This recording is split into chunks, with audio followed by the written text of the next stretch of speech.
Yeah. U.P.K shit, man, One West.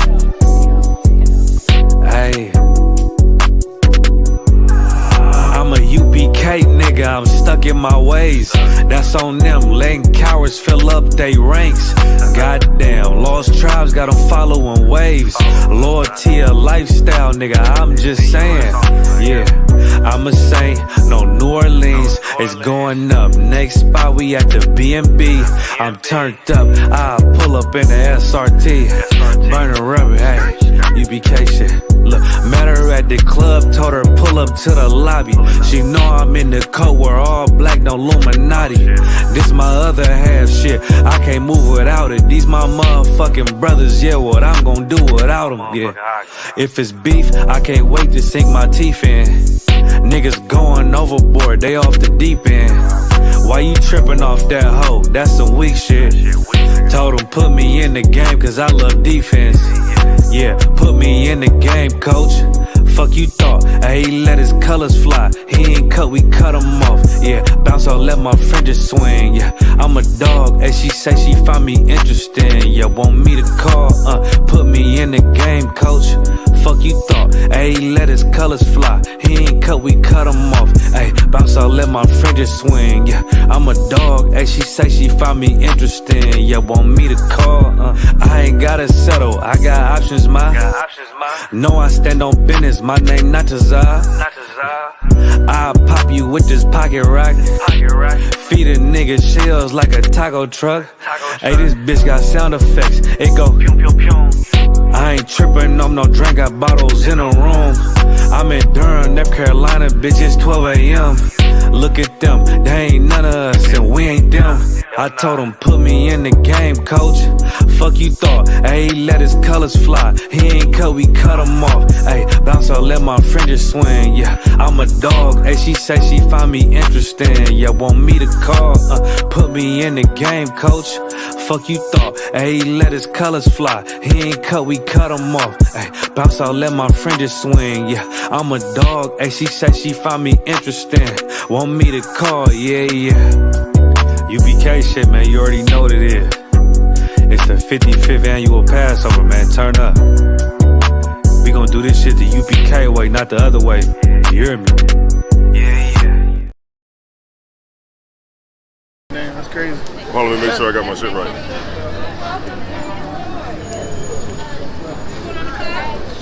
Alright. Oh man, it's not TV, man. We're doing it big out here once again, man. I.S.U.P.K and the Commander General Yahanna, man. You heard about the mission to Acuna. This is the mission to Kensington.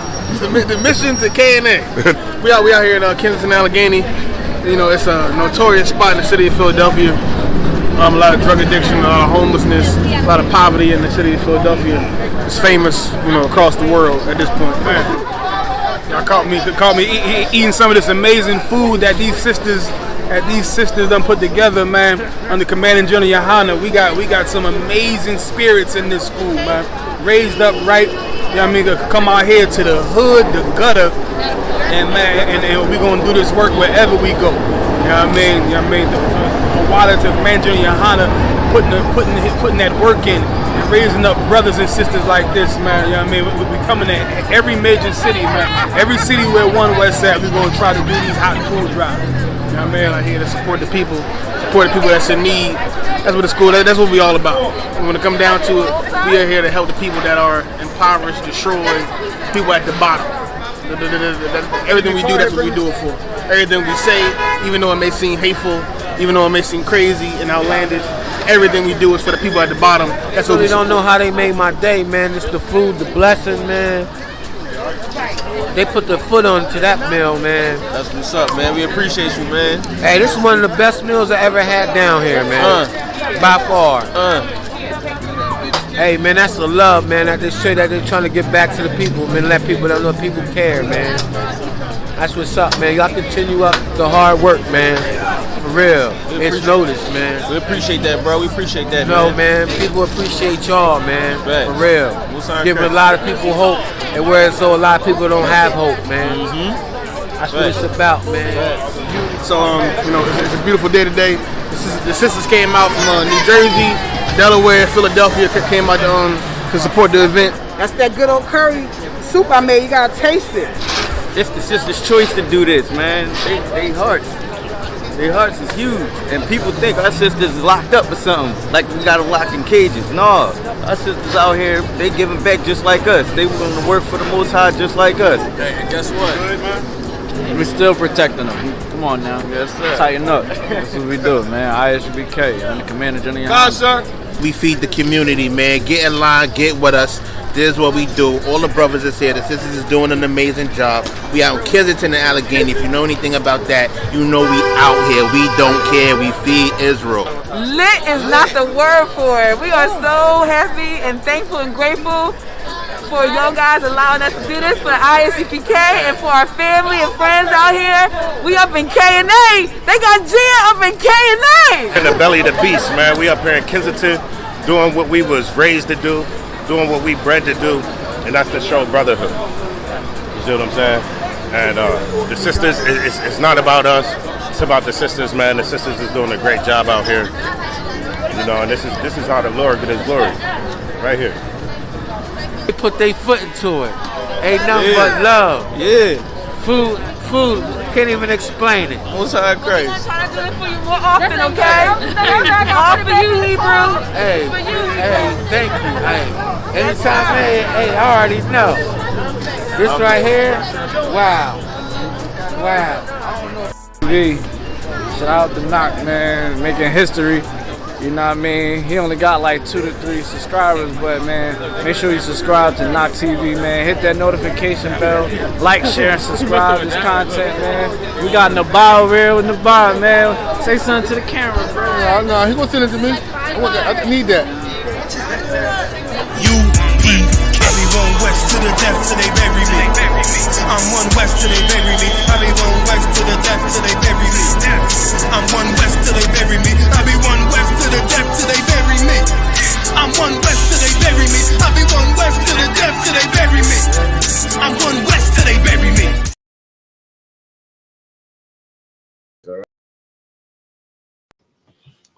You good to go? Yahanna, shout out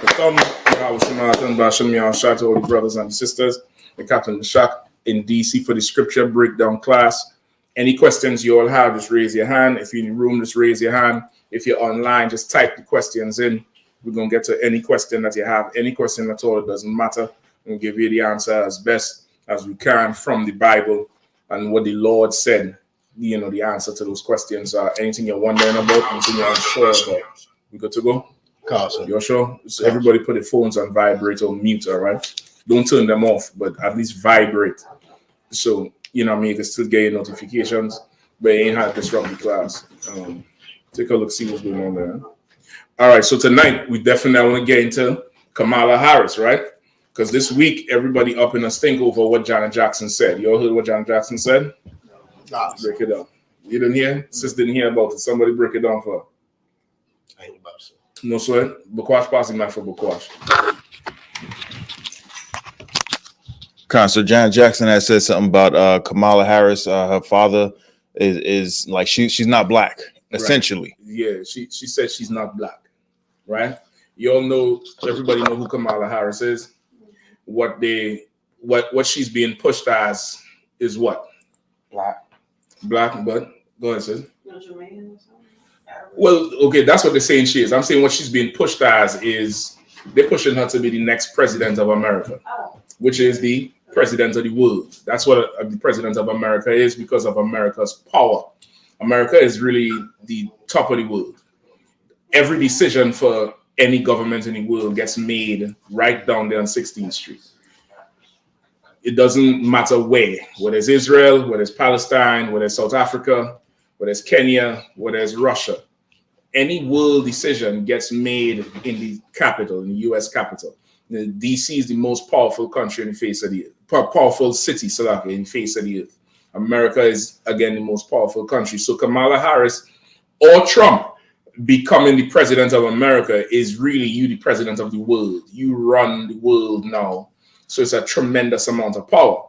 So now on the back of it, and again, if you have any other questions that's off the topic, just raise your hand so I'll know. And of course, if any online, just type them in. You'll keep your eye on the chat, please. All right. So they we have win election year. This is an election year 2024.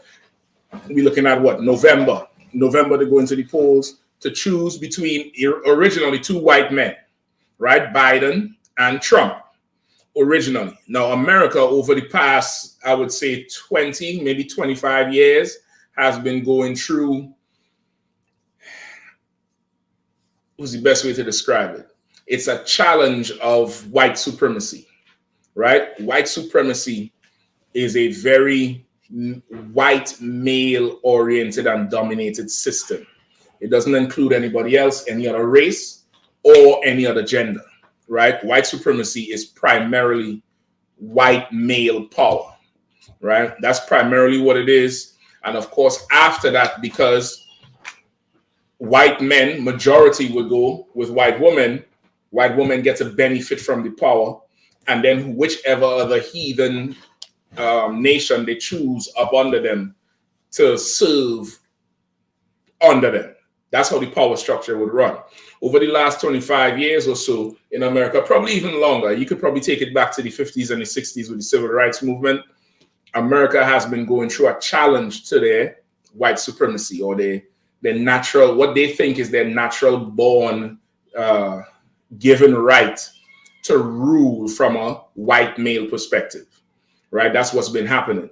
And Trump, after Obama was like a climax of that challenge, right? From 2008 to, well, how did he rule? 2008 to 2016, right? He had 8 years. Obama was the climax of that challenge, meaning all before it was pure blue blood, blue-eyed, blonde hair, white men, quintessential. I'm talking about. That's that's the ideal, a white man born and raised, a real white from a white area. Barack Obama represented the pushback against white supremacy, and that was the climax of it. They tried in the past to have a black president with Jesse Jackson. That never worked, right? You had other people challenging for it, and it never worked.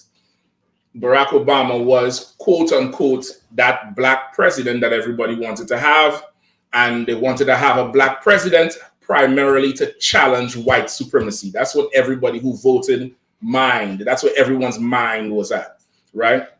You all following me so far? Could that be, considered the truth? Damn near. When Obama ran in 2008, everybody was voting Obama. Hope and change. Why hope? Because he was hoping for a new regime. He was hoping for some black power, no more white power. And change because he wanted to see the change. You want to see black power and not white power. That's what Obama ran on. He ran on the whole race ticket, whether you want to believe it or not, no matter what they say. Obama ran on the backs of white supremacy and the black American experience of slavery. He used that to mobilize the masses to vote for him. Even white people who voted for Obama voted because they was tired of white supremacy. And white people who vote Democrat usually are liberals, LGBTQ, pro-abortion, people who tired of the straight up, stiff-necked white Republican. And that white Republican spirit is that white supremacist spirit. White people who go against that they call liberal are really the kind of hippie type of, LGBTQ type, can't we all just get along? That's who votes for the Democrats and Obama. So now Obama was the climax of that challenge to white supremacy. After Obama, who became president of America? Trump. What does Trump represent? White power. Straight up and down white supremacy. And to go from one extreme to the next, it lets you know America was tired of the pushback. It was tired of it. White people, they had it. Y'all, everybody, I can't say y'all, I don't know how y'all vote. I don't care. It doesn't matter if you voted for Obama before. But white America was angry that black America and white liberals forced them to look at this nigger face in our office for 8 years. Obama, of course, is not black. He's an African. But just him being in there, it was like it was a serious disrespect to white supremacy. So they came fully out in support of Trump. And who was running against Trump at that time? Who remembers? Hillary Clinton on the Democratic tape, but she was a white woman. So America was faced with a choice of what? A white supremacist or a woman. A white woman, but a woman. It was obvious what was going to happen. She lost. She couldn't even take it. She got sick down here, disappeared for 2 months. I don't know if you all remember. She didn't even come for the, what is called it, when they lose. Somebody has to come and say something. Hold on. I'm in class now.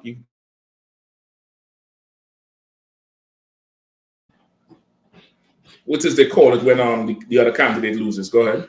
Is it called the concession speech? Something like that, right? Where the other candidate has to come out and give a speech, losing gracefully. She couldn't even do it. She was so sick because they thought that they could have continued on Obama's tip, which was representing a change.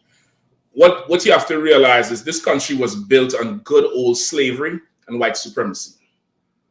They killed to the millions for this country, shed blood, bathed the damn land with the blood of the native Indians, fought the British, ate their horses in Delaware. The white man sacrificed tremendously for this country, and he is not letting that shit go. I don't care how you vote. I don't care who you vote for. I don't care what the policies are. A vote is not going to outdo 200 and something years of violence. It's not going to do it. It's crazy. It's like saying you're going to build a structure with brick and mortar and a good foundation, and then somebody comes with a house of cards and somehow it's supposed to rival the house with brick and mortar. It's just not going to happen. A vote didn't build America. Straight up and down warfare built America. Blood, sweat, and tears. That's what built America. So now if you vote and thinking it's going to change something, it's not going to change anything. So now we have at a crossroads again. You have two white men, one representing white liberals, one representing white supremacy, which is the Republican side. Really, they're both white supremacists. The difference between them both is like this. It's like anybody have dogs or pets? You have dogs and pets, right? Yeah, what do you have, sis? Dog, right? Pit bull. Proud of the pit bull. I hear you. Yes. Do you let the dog sleep on the bed? Yeah. What do you have, brother? Pit. Do you let the dog sleep on the bed? No. That's two different types of owners. Both of you all love dogs. There's somebody who lets the dog into the house with them, sit on the couch, sleep on the bed, probably bathe in the bathtub. And there's another person who loves the dog, but there's a place for the dog outside. He's gonna bathe by the spigot out there with the hose, and he's gonna eat in that little pan outside. You're not gonna, if you come in here, you come in for 2 seconds and you go back out. But both people love dogs. That's a Republican and a Democrat. The Republican keeps the dog outside, keeps the slave. The Democrat lets the dog come in. Is the dog equal to the owner in any case? No. That's your Republican and your Democrats. If you ever wondered what's the difference, there's really no difference. It's just one treats the slave as just a little bit different than the other. Not even better, just different. You get the point? So that's what you're looking at now with Biden and Trump. Biden, of course, is very old, starting to go senile, and they know they couldn't fight Trump with that type of thing because Trump is coming back with that straight up American spirit, that bald eagle.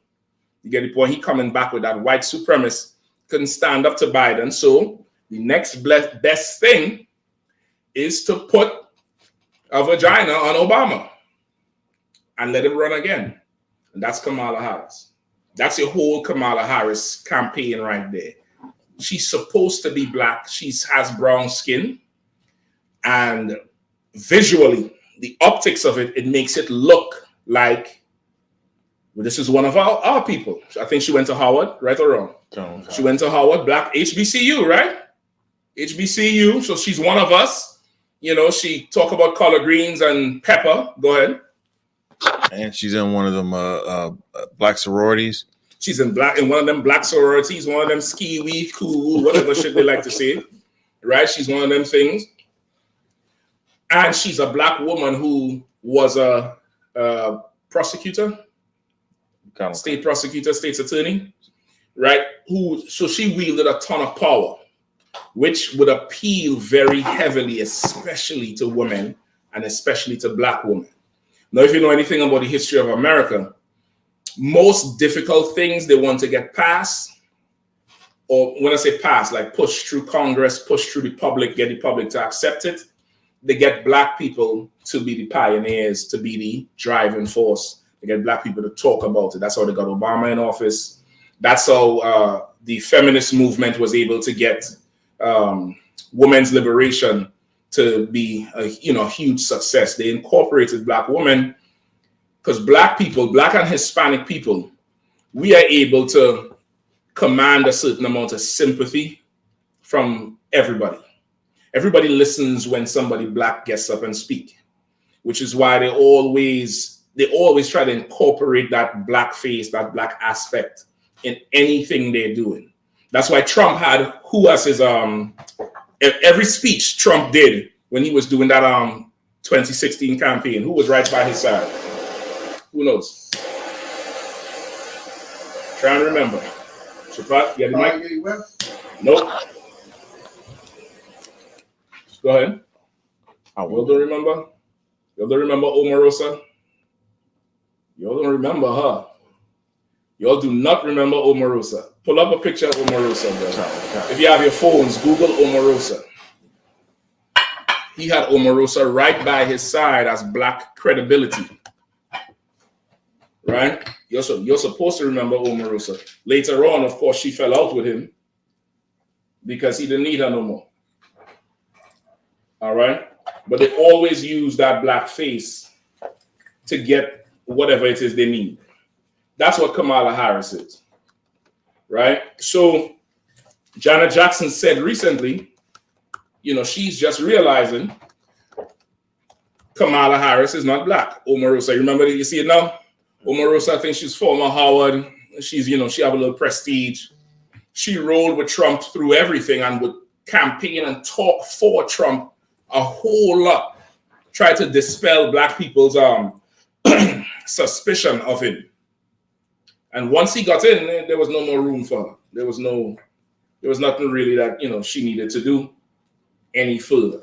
You get the point? So now Kamala Harris is in there and has everybody thinking this is a black woman. We need to support her, especially black women. Women have a natural, somehow women always link up over tragedy, just naturally. Y'all don't have to know each other. You'll just immediately feel connected. The night when they announced Kamala Harris was taking over for Biden, somebody look up how much money she raised in 24 hours. Go ahead. It's like, sir, there's a question online whenever you're ready. Is it on topic or something else? Or something else. Let me just hear it. Khan, Austin Nwanyala says, Shalom Adawan, can I get a breakdown on Ephesians 2, 8 through 9? No sweat. We're going to get Ephesians 2, 8 through 9, all right? All right, how much money did Kamala Harris raise up? Within 24 hours, I believe. Who have it?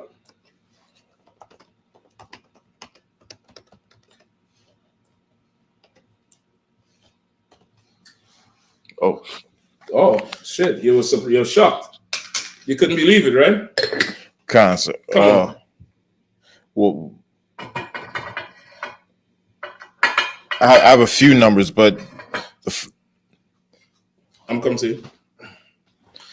It says Kamala Harris smashes fundraising record with stunning $81 million haul over 24 hours. $81 million. And majority came from black women, black and Latino women. Majority, and businesses. Majority. In 24 hours of her just announcing $81 million. Do you think they would have given a white woman that amount of money? Probably not. Not that quick anyway. Go ahead. And then 24 hours after the Trump debate, she raised another $47 million. Yeah. Yep. Go ahead, brother. Here, I think you want to. I was going to say the 81. 81 million. And then in the month of August, she raised 300 million. Damn. 300 million? Good night, brother. It's rough. And all because she's posing as a black woman. So now Janet Jackson came and said, I just realized Kamala Harris is not black. Right? So now, of course, Kamala Harris came on the scene saying she's Jamaican, saying she's Indian, saying she's black. Right? There's interviews with reporters saying, well, how does it feel to be the first Asian or Indian person in politics? And she answered. She didn't deny she was Indian. Now they're saying she's black. She's neither. Right? Kamala Harris is a stone cold white woman. And we're going to get the proof of it tonight according to God. Right? Janet Jackson was absolutely right about her. Kamala Harris isn't black. She's a white woman. Now, of course, it doesn't even matter what she is because he shouldn't even be voting, trying to trust in this place anyway. There's another way. There's another way through to power than joining the system and joining America, right?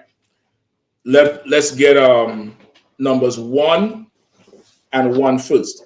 Bukwash, do me a favor. The questions, just write them down so after we could get to them because I don't want you to miss any of them, all right? Okay. Please. Or Shapad, you want to say anything on line too? Not really, sir. No, really? No, sir. Come. Look at numbers. Hold on. You could just pass it down. Just pass it down to the brother. He going. The what? Book of Numbers, chapter 1, verse 1. And the Lord spake unto Moses in the wilderness of Sinai,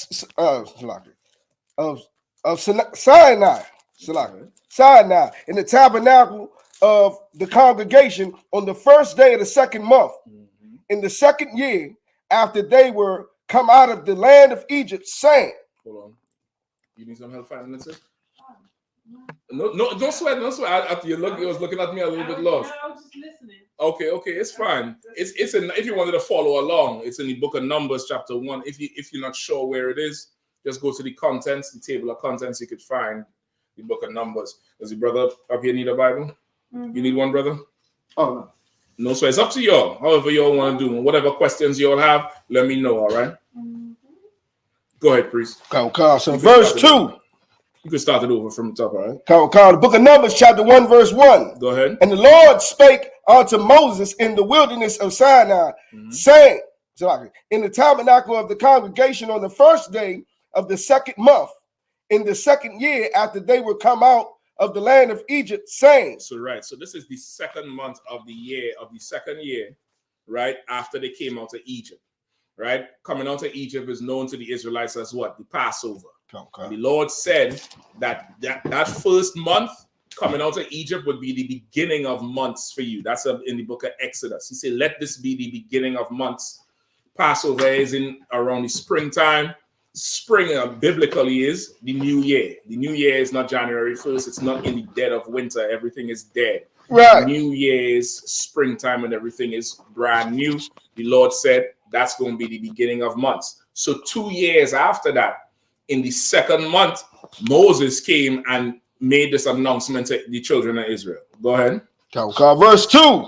Take ye the sum of all the congregation of the children of Israel. Right. He said, take ye the sum of all the congregation of the children of Israel. What is Moses doing here? They do it they do it today. Down there every year they do it. Taking a census. Like how they walk around and get the form and how much people live here. Who's older, who's over 50, who's under. They take a census. Moses is asking them to take a census of everybody in Israel. Go ahead. After their families, by the house of their fathers. By what? The house of their fathers. By what? The house of their fathers. So Moses wanted a census of Israel by their families, from the house of their fathers. This is very important. Because biblically, who your father is matter to the Lord. And it's simple. It's simple biology, right? You all two have pit bulls, right? What kind of pit bull you have? A blue pit. Blue pit. I don't know what it is. Blue nose or blue skin? What it is? No, it's just called. It's like grayish. It's like grayish. A blue pit bull. What kind of pit bull you have, sis? Red nose pit bull, right? Now, when you went to buy your pit bull, how do you know it's 100% pure red nose? Like, what steps you take? Run the mic to the sister. Come. What steps you took? That's just so they can hear better online. Well, I didn't buy mine. Okay. It was given to me. No problem. Well, all right. I'll understand that. So I took it to the doctors. You took it to me? And they did a full check on them? Yeah, but it's a blood thing they do to see whether they pure or what lines they have in. Okay, and you took it to the vet mm-hmm. to make sure it was pure. Mm-hmm. So it mattered to you that this was a pure red nose because you took it. You can't run back on that. Yeah, I guess it did, but it really.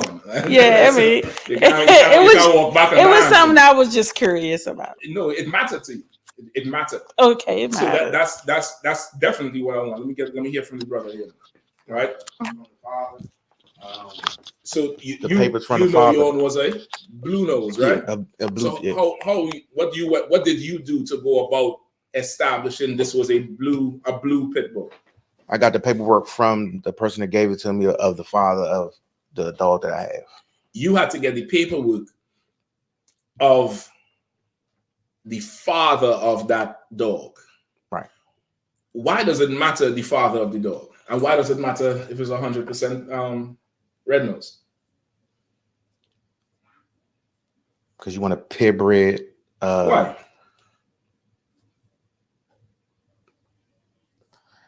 To make sure it's all pit, or to make sure it's all one lineage from the dog that you want. I get you, but why? Why does it matter? Because you don't want a mutt. Because you don't want. That's it. Yeah. That's what you wanted. Right. You wanted a blue. You wanted a red nose, and you wanted to make sure you got what you wanted. Mm-hmm.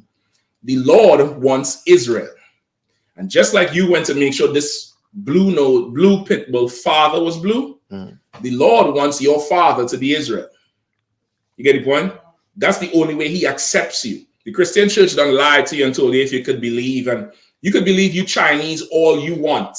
You'll never be a Chinaman. You'll never get Chinese citizens. You can't go across there and be one of them. You can eat rice all day and drink sake all you want. You'll never be a Chinese man because you're not born. Your father is not a Chinaman. You get the point? For you to be an Israelite, your father has to be an Israelite. You have to come from him. Why? Because men carry seed. Women do not carry seed.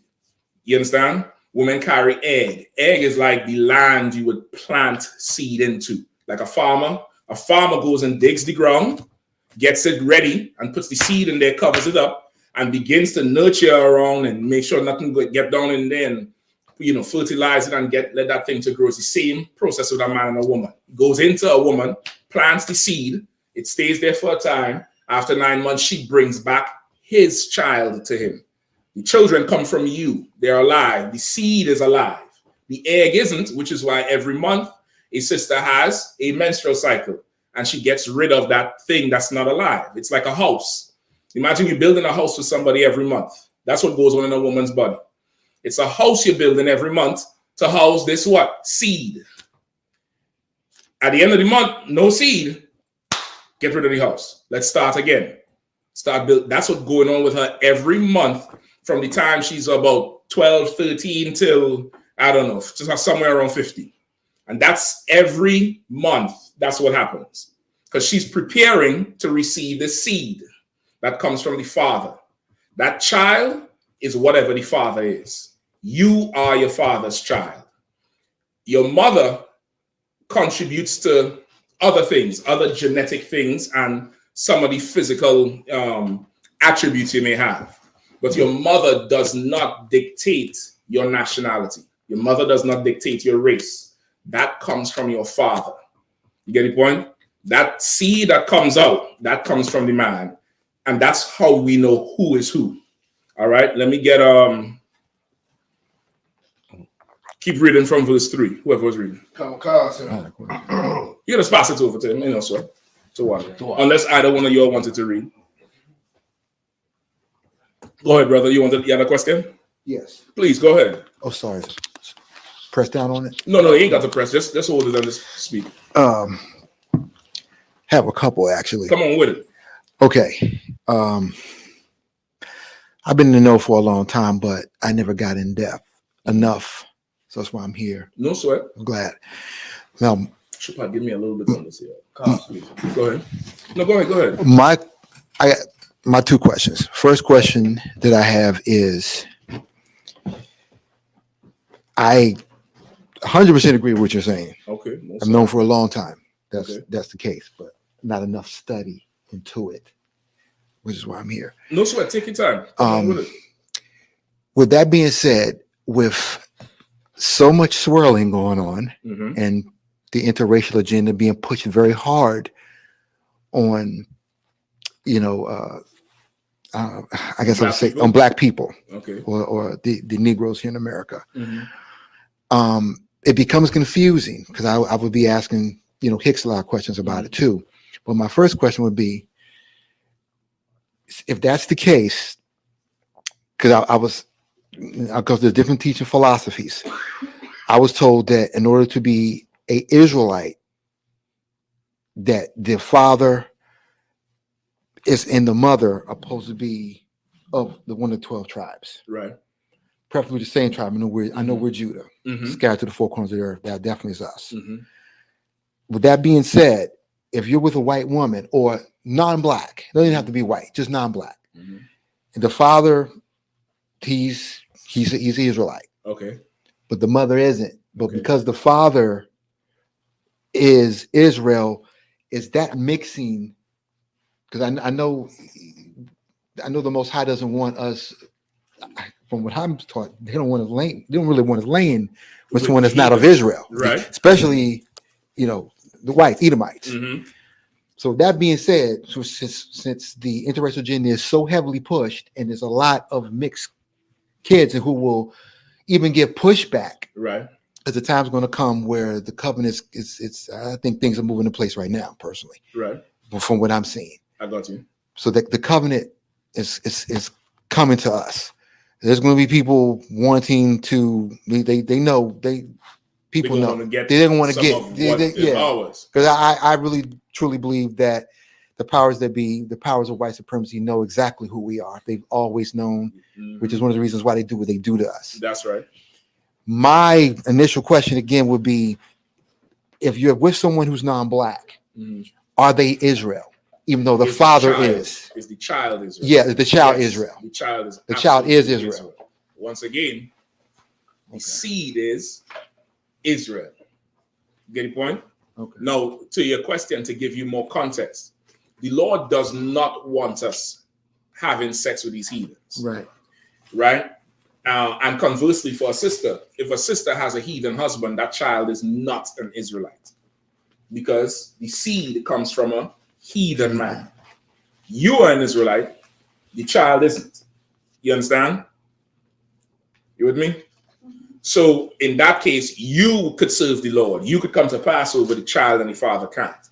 If you're a brother and you have a heathen wife, some Chinese, some Japanese, some old, Mongolian, whatever, you make a child.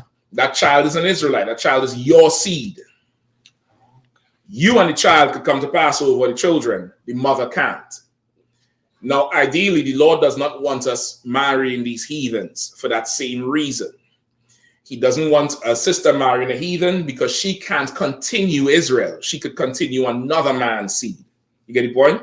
Simply because the woman is like land. She's like land, which is why old school hip hop artists would call their woman the old earth, and they would call their children seed. You would hear it a lot with the old school hip hop like KRS-One, Wu-Tang, Rakim, my old earth. Raise up my seed, because it's that same thing. Now, the Lord doesn't want us to marry them because, again, you go to a car dealership, you tell them you want this BMW. It says BMW on the front, you open as a Toyota on the inside. You're going to be mad as hell. right? Because you ain't paying $100,000 for no $15,000 car. The Lord doesn't want us mixing because of that. He doesn't want that. He wants it straight. This is Israel. You're an Israelite. However, even if your father sinned ignorantly, he didn't know he sinned. You get the point? He didn't know. He didn't understand because he grew up here. He grew up in the Christian church or the mosque or whatever else. He grew up somewhere where he didn't know he was not supposed to touch these heathens. Even though that's what happened, you're still an Israelite. You still an Israelite. The covenant still belongs to you. You understand?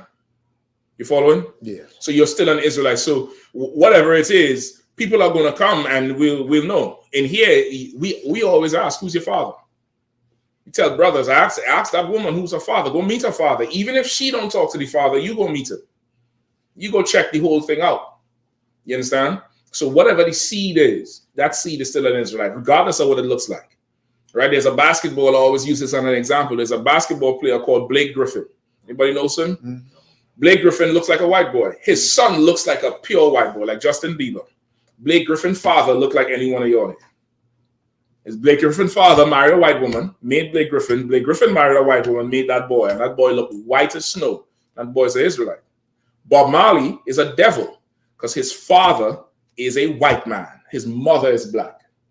So it doesn't really matter what you look like. It matters the seed. It matters what, where you come from. Again, the paperwork. Same thing with the blue pit bull or the red nose. It matters where you come from. Your father matters.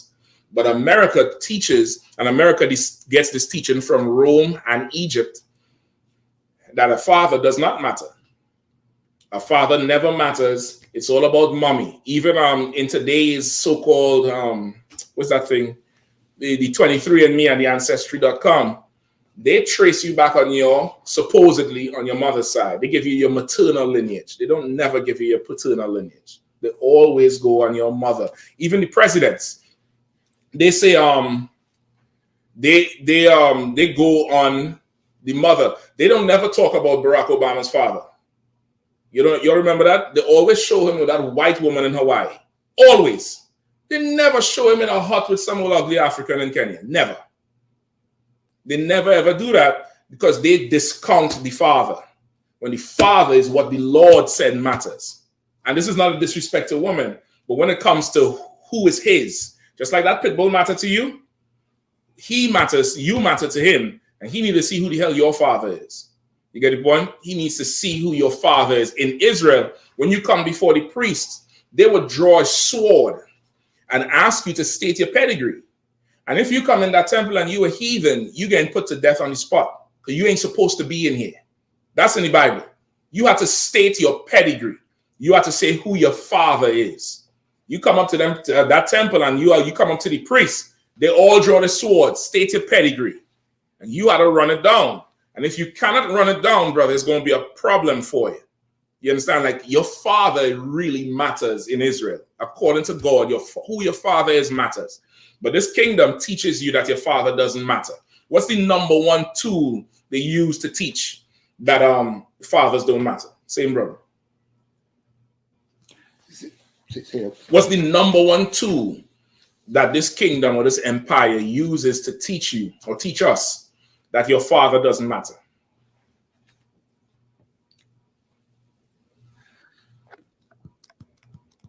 Salaki, sir. 1 second. Hold on. Let me get the brother right here a shot. Kawakan. That's right. Number one tool. Really, it's the only tool. Media? Something else. Brother. Not sure. Not sure. Sis? No sweat. Because that? The quote unquote immaculate conception. The immaculate conception. That's the number one tool. You learn it from a child. Yeah. And you don't know how you internalize it. Sis, what does immaculate mean? You all have slaveries, right? You all go to slaveries. You all have some kind of quarters that you maintain, whether it's a desk, an office, a room. If your supervisor says, I want this place immaculate, what does that mean? Clean. Clean. Yeah. So they're teaching you that Christ was born from a clean conception that didn't involve no man. That's what they teach Immaculate Conception is. That Mary conceived of the Holy Spirit. That's why she was a virgin. Nobody ever touched her. So she clean. So all the sex you having with a man is what? Dirty. Which is why your daddy ain't shit. You're ugly like your daddy. Your daddy need to pay this child support. Go and then talk to your daddy. But mommy, goddamn. Mommy gets, some woman just tried to blow her daughter head off yesterday. And I don't understand how she even alive. You all didn't hear about this, right? This happened in Seat Pleasant yesterday around 6 o'clock. Little girl come home, going in the house. She and the mother getting some argument. Now, of course, being in the Truth and the Commander in Yahanna, I already know what the argument is about. The little girl probably starting to develop physically and starting to look better than the mother. And the mother hates the child for it because the mother is not with the child's father anymore. So now that's her new competition for men. More than likely, that's what they're arguing of. Anyway, she gets in the house. They start arguing. The report says the little girl went down the stairs. And then, boom, gunshot blew the girl neck off. Blew the girl neck through. But shot her in the neck from behind. I guarantee you she was aiming at her head. Then the girl ain't die. She goes downstairs and tells the girl, tell the police somebody broke into the house. It was a home invasion, and that's how she got shot.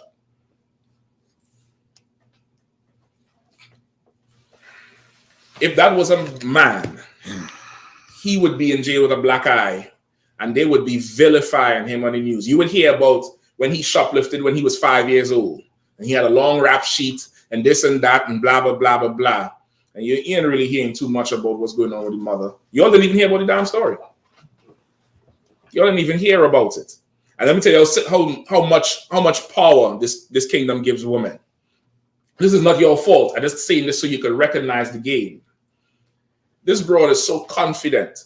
She calls the father from the police station or on the way to the hospital, somewhere between the house and the jail, and tells the father, if the girl don't make no statements or show up in court, the charges will just go away. Keep that in mind. Now, the father had to contain himself now because his child is in critical condition. They say if she makes it through, she's going to have to go through a series of reconstructive surgeries. But the quote was she's in screeching pain right now. So all the painkillers they're giving her, that shit don't even matter. She should shot her in the damn neck. Go ahead. It's like, so it's two things. There's a question. There's a question pertaining to what you're talking about now. Mm-hmm. And then our just says, Salagi said the mother blamed it on a homeless man. That's what she was planning to do. But the little girl, thank the Lord, did not go along with the shit. When the police came, I think the girl said it. The girl said it. And the cops who showed up knew something was wrong. And they immediately started looking for stuff. They looked at the damn surveillance tape and watched from the time the girl got into the house. They saw the girl walking down the street. She dragged the damn, the big bins, the trash bins, back to the back of the house, walked in the house. And they said they watched from that time up until the call, and nobody came in the house. That's the first sign the mother was lying. Then the mother's story started to change. You get the point? Like, the reason the mother feels so comfortable to do that is because this place is very woman-oriented. This place gives women a ton of power. If you get a woman pregnant, if she keeps the child, you have to pay child support whether you stay with her or not. And if you don't pay child support, you go where? To jail. Meanwhile, if she don't want the child, what could she do? Anybody? Abortion. She could have an abortion, which is murder. And the state will pay for it. This place gives women a ton of power. This place is really the opposite of what the Lord wants. It's the absolute opposite. If you ever see it, if you understand what's going on here, this is the opposite of how the Lord wants this place to be. The exact opposite. It's like day and night. You look at what's going on, you know, okay, what's going on here is not what the Lord wants. It's absolutely not. So now you take it all the way, you roll it all the way back. Your first They tell you about Christ. They tell you he's a white boy when Christ is black. Then they tell you he's the greatest man to ever walk the face of the earth, but he was born without a father, without a man having dirty, nasty sex with a woman. The Bible says Joseph had sex with Mary. That's what the Bible says. The Bible says Joseph went in there and had sex with Mary and she conceived. First time. Give Joseph a hand. Knock that thing out the park. And Mary loved it. Mary liked it and loved it. And after she made Christ, guess what Mary went and do? Because she liked it so much. She went and had more. Christ had brothers and sisters. She went in there and get that holy rod again. Because a man matters. That your father matters. It matters to the Lord who you are. Now, to this place, it doesn't, which is why Kamala Harris could say she black today and Indian tomorrow. And the minute she get elected, she'll reveal her white side. She'll tell you, yeah, I'm white. It's fine. Go ahead. Khan. This question is from Mana Ima. It says, Salagi, sir, if I could, please, if you are a child of Israel but mixed, is the law of congregation until the third or fourth generation still valid? Okay, if you're a child of Israel, you're not mixed. Mixed is a myth. It's not true. It's not real. You're not a cup of coffee. You're not a cup of hot chocolate. That's what's mixed. You could have a mixed drink. You could have, Hypnotic and Hennessy, right? I'm old school. I ain't drinking that Ciroc, especially after Diddy. Ciroc, right? You mix drinks. You don't mix people. Mixed race is a myth. It's not real, right? You may have a Israelite parent, right? You could have an Israelite father and a heathen mother. The person who asked the question, is that your case? The person who asked this question about the third and fourth generation. Is that your case where you have an Israelite father and a heathen mother? Khan. In that case, you're an Israelite. All right. And there is a law that a child born in that situation cannot come into the congregation until the third and the fourth generation, meaning you may have an Israelite father and a heathen mother. You wouldn't be allowed to come into the congregation until 3 or 4 generations down, meaning your great grandchildren could come in, because by that time you would have already your children. Okay, you would be put outside of the city or outside of the Commonwealth of Israel. There would be other people out there because you ain't the only one. But you would know, I'm not part of this nation, but I want my children to be part of this nation. So now your children are going to marry, and they'll marry over there, and then they marry over there, and they marry over there. And over time, the physical attributes would have already passed out from what was initially there. Like Blake Griffin's children, right? The fathers, you could look at him and tell he a Judite, straight up and down. His grandson looks like a white boy. That's because they keep marrying heathens. But what happens if they keep marrying their own? Over time, the genes would correct. You get the point? Oh. So that's definitely our law. That's still our law. However, Christ gave us what? What did Christ come on the earth to do? Slack. God says gave us grace. He gave us grace. Go ahead, priest. Oh, Slacky. So now I was just going to answer the question. No, so you were going to say the same thing? Khan, sir. Yeah, he gave us grace. What is grace? What is grace? Time to fix it. Time to fix it. So we have grace, like grace period, like you pay a bill, like you go to Pepco and you tell them you don't have it right now, and they give you a time to get right. We are in a grace period right now, and we have a certain time to get this right. So right now, you have an Israelite father, and you may have a heathen mother, and you could look like, Blake Griffin's child or whoever else. You come to the Passover, you pay your tithes, and you come be an Israelite. And by the time Christ come back, it'll only be us. You get the point? Like now is a grace period. Like there's nothing that is in our law that we don't do now. We keep the law all the way. Example, Christ came on the scene, right? The Sadducees and Pharisees brought the woman caught in adultery. That's what it says. She was caught in adultery. This was not a report. This wasn't somebody coming and telling. They caught her with another man who was not her husband. They brought her to Christ thinking the same way. People say how the UPK, how Commander John Yahanna teaches to break Moses' law.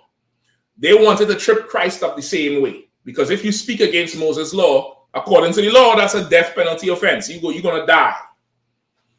Christ said, oh, you caught her in adultery? They thought Christ was going to say, well, forgive her and let her go. And they would have put him to death for that. Or if he said stone her, the people who followed Christ would have looked at Christ like, damn, you just like the Sadducees and Pharisees. So they brought her to Christ, not for justice, but for a catch-22. They was trying to trap him because they wanted to stop what Christ was doing. Christ said, no problem. Stone her. One thing. He who is without sin cast just the first stone. Not everybody. But just to kick it off, the person who's never sinned, you go ahead and put her to death. And they couldn't do it because they themselves were hypocrites.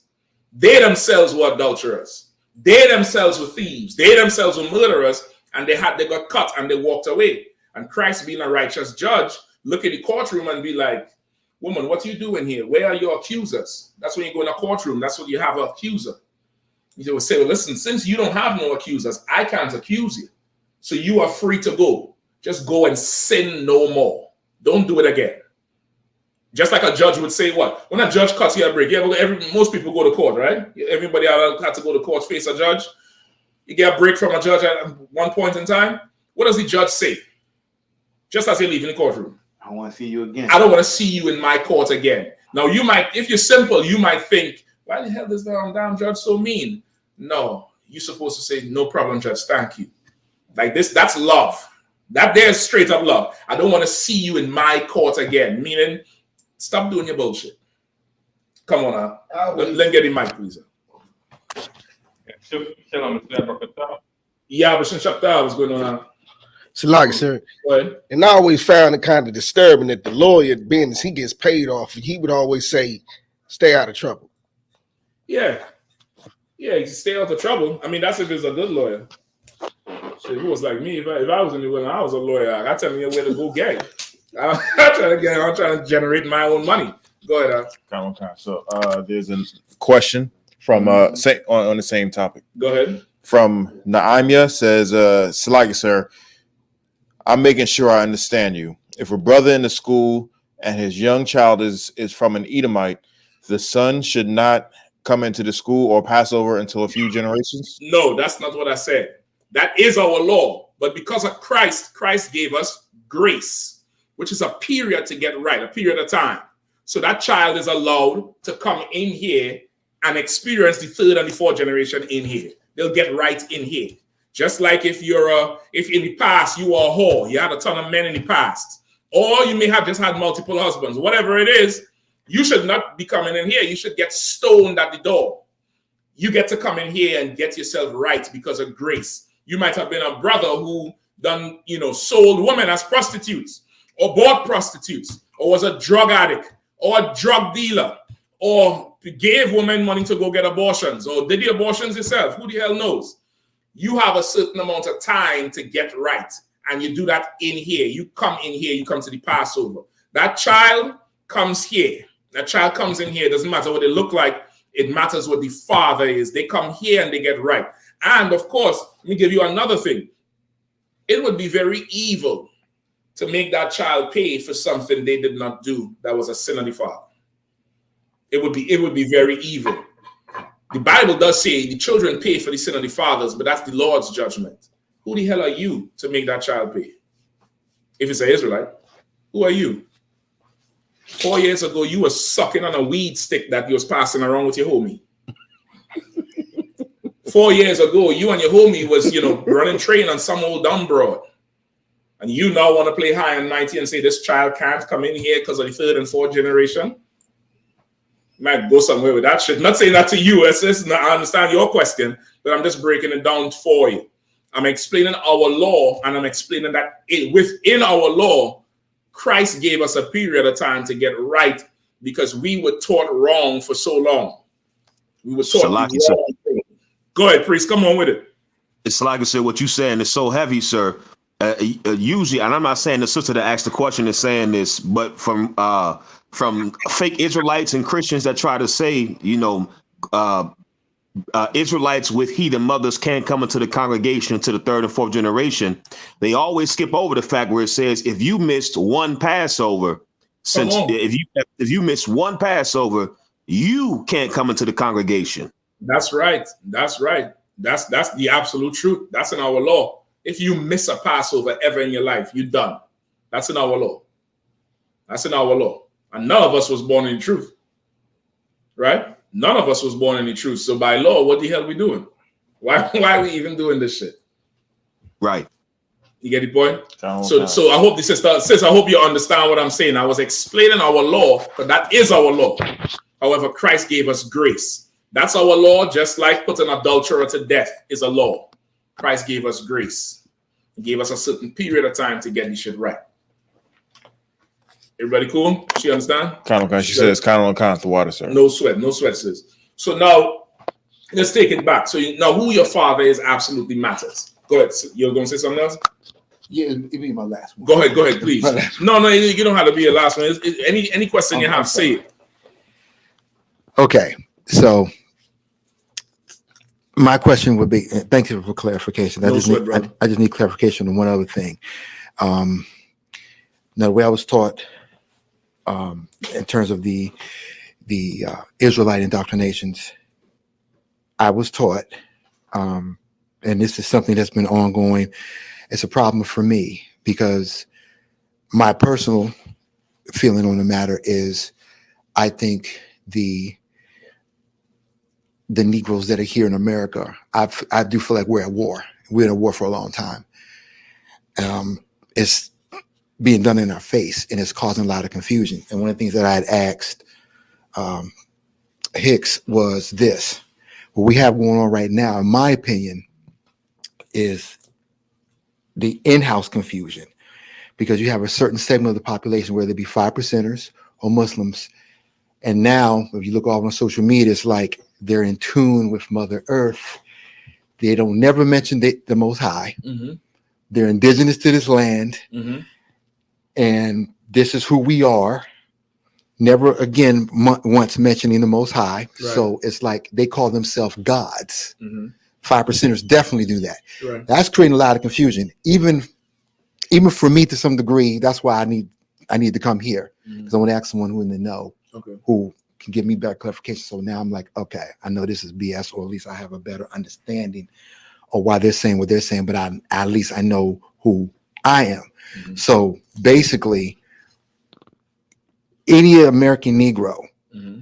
because now this is no shade to African brothers, but my understanding of Noah's 3 sons, mm-hmm. I can't pronounce the other one, starts with an A. Shem, Ham, Japheth. Mm-hmm. Hamites and Shemites are 2 different lineages. That's right. We're of Shem line. That's right. Hamites, Africans, mm-hmm. or even they call themselves the Nubians who enslaved us in Egypt. Mm-hmm. As me and Hicks agreed, America's definitely the new Egypt. Because if you look at Genesis, I forgot which chapter, slave ships, 400 years of captivity in the land was not your own. That definitely fits us. We fit those curses. Okay. So it took me a long time because we were taught in school, we were never taught we were the children of the Most High. Okay. It was always a white face. That's part of white supremacy. Jesus, Caesar Borgia, we know who that is. Mm-hmm. But that was being promoted. So now you enter more confusion now, which makes these type of studies even more crucial, because if you don't know, you're going to believe what the narrative is that they keep pushing constantly. Mm-hmm. So now the in-house issue is, and I've had this shade thrown at me, this is why I'm asking you, and we all know not all Africans are bad, but what? Well, let me take the whole new at least the way they treated, obviously, at least the way they, some have been cool the way they treated me. Okay, as a collective, no. Being cool with you. Yeah. It's not, let me rephrase that. Africans as a collective, from what I've seen, have looked down on us, have had many things to say negatively about us, the treatment of us. That's why I know everyone who's melanated is not our brothers.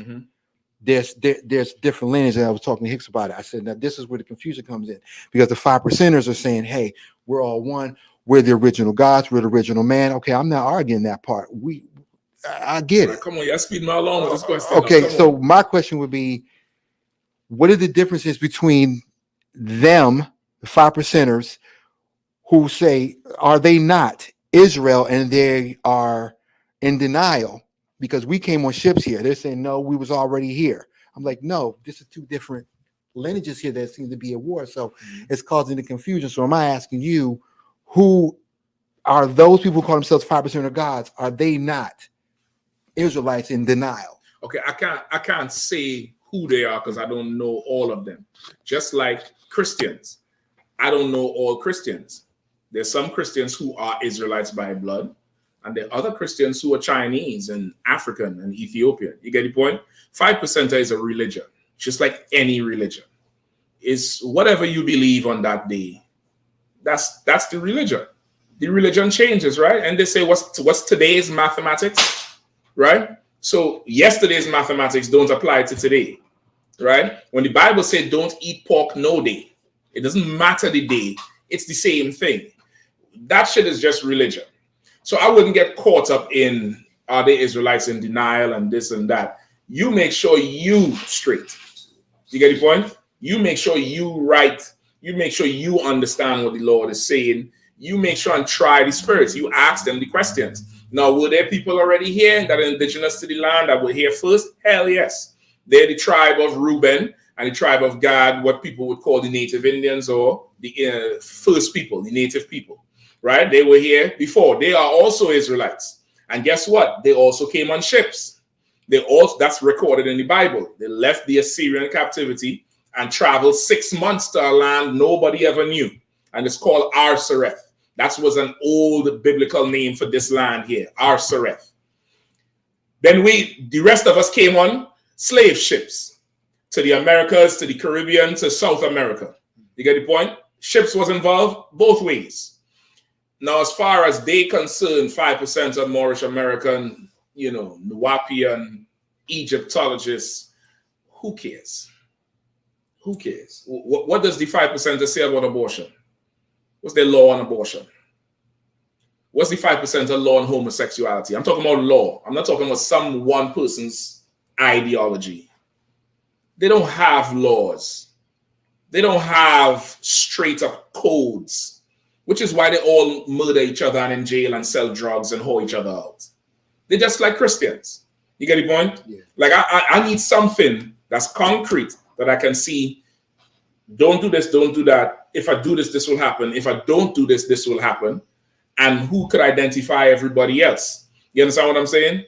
Like, that's just religion. So, I mean, you're asking, the question you're asking, this is what the answer is. You'll have to go through the religion and find out everybody's father if you want to know if they're Israel or not. Don't just assume because they are Moor or they're Egyptologists that they're black. Like, anybody could believe anything. You understand what I'm saying? Anybody could wear an ankh on the neck to believe any goddamn thing. Cool? You get it? All right, let's get back to Numbers 3. We have something else? No sweat. Let's get back to Numbers 1. Read from verse read from verse 3 real quick. Come, sir. Book of Numbers, chapter 1, verse 3. From 20 years old and upward, all that are able to go forth to war in Israel, thou and Aaron shall number them by their armies. Right, so he's getting the men together to go to war. Go ahead. Come. Verse 4. And with you there shall be a man of every tribe, every one head of the house of his fathers. Again, there we go. The house of their fathers. Your father matters. Go ahead. Come. Verse 5. And these are the names of the men that shall stand with you, and of the tribe of Reuben, Elazar, the son of Shadir. Right, the son of Shadir. You had to state who was his father. This brother, the son of Shadir. Go ahead. Oh, God. Verse 6. And of Simeon, Mm-hmm. Shalamil, Mm-hmm. the son of Zerashadai, Mm-hmm. of Judah, Nashon, the son of Aminadab. Mm-hmm. Verse 8. Of Issachar, Nathaniel, the son of Zuar. You see, the whole premise is you have to say who you were the son of. As Moses gathering the men for the army, you got to make sure who's the pedigree, who's in charge of the people as he go to war. You say Israel is at war, Judah is at war, right? But yet still, they're peddling to the tribe of Judah and to the world this white woman. Who is she, the son or the daughter of? That's what we should be asking. We should be asking that. But again, because of what happened with Obama, remember they was talking about the birth certificate and the birther doctrine that Trump and them beat, or the Republicans beat. So now it's a similar thing. That's why I say they just put a vagina on Obama and all. That's all they did, and put it in the office, and you thinking it's the same thing. So now when they come in with this thing that she's not black, they say, oh, this is the birther doctrine again. They want to, same thing they did to Obama, to give her more credibility, like she's the pale horse, she's the white horse, the hero that's going to deliver everybody, when we really should be asking who her father is. That's what we should be asking. Skip me down to 16. Verse 16. Mm-hmm. These were the renown of the congregation, princes of the tribes of their fathers, Go ahead. heads of thousands in Israel. Go ahead. Verse 17. And Moses and Aaron took these men, which are expressed by their names, and they assembled all the congregation together on the first day of the second month, and they declared their pedigrees after their families by the house of their fathers. They declared their pedigrees after their families by the house of their fathers, not the house of their mothers.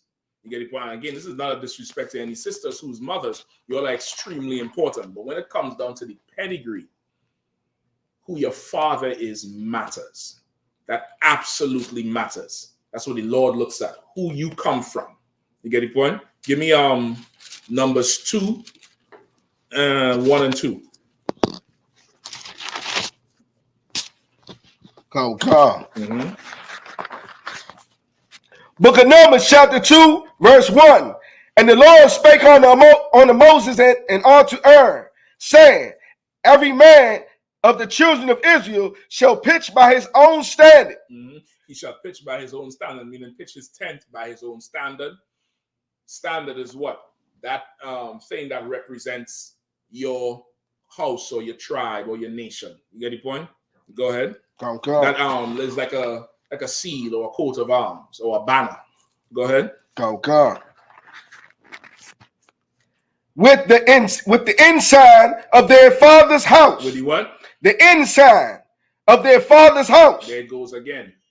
You have to line up according to your father's house, which is again like you watching everything they do to us. Just like what you said. Look at what they do to us. And it's no wonder as a people we're so turned around and upside down, because where is our father's house? For most people, the father is not even in the house. He's nowhere. For most people, for most young brothers and sisters growing up, you had a cycle of father. You know this brother for about 5 years until your mother get fed up with him and she move on to somebody else. And by the time you 20, you had 4 fathers. You get the point? Who your father is, that matters. And them fathers being there, that helps build that nation up. That helps keep structure and order. You get the point? That's how the Lord designed it. But what's going on now? What's going on now? And I want the scripture for it. Slocky, can you repeat what you said again? Come on. God damn, I can't remember. I can't remember. That was of the spirit I was just talking there. It's like I'm gonna try something to spoil your spirit if I may. No sweat. Come on. Gotta get it. Anybody knows? There's something that's going on now. Like the fathers are not in the homes, We don't know who our fathers are. Our fathers have been relegated to the second tier. It's not important. That's opposite to what the Lord wants. There's something that's absolutely going on now, and I need the precept for it. What exactly is going on now? What should be going on is the house of the fathers. The fathers should already be there. They should be in power. They should have a certain authority, and the sons is being raised up to rule over us. But there's something else going on now. Come on, Shabbat. Come on, sir. Pull it up. Book of Matthew, chapter 12, verse 29. Nope, but I'll hear you. But go ahead. Or else how can one enter into a strong man's house and spoil his goods, except he first bind the strong man, and then he will spoil his house? Well, that's good. However, the brother not even in the house to be bound. Right or wrong? That stage gone. That stage is 60s, 70s, and get the man out of the house so she can get the welfare. You get the point? Because he was in the house then. He ain't even in the house now to be bound up. Come on. So is it Deuteronomy 20 and 54? Nope, but I'll hear you.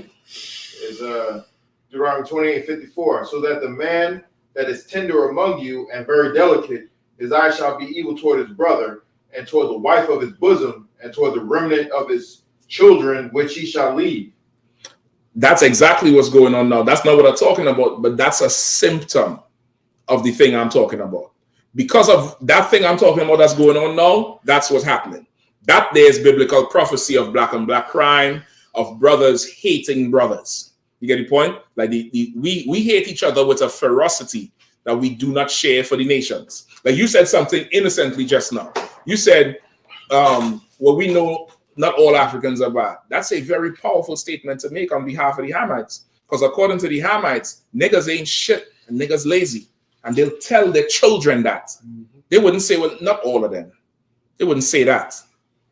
They would say, stay away from them black Americans. Let me tell you something. I come from the Caribbean. Old school Caribbean parents would tell their children, you go to America, stay away from black Americans. And that comes from all the propaganda in the media. You get the point?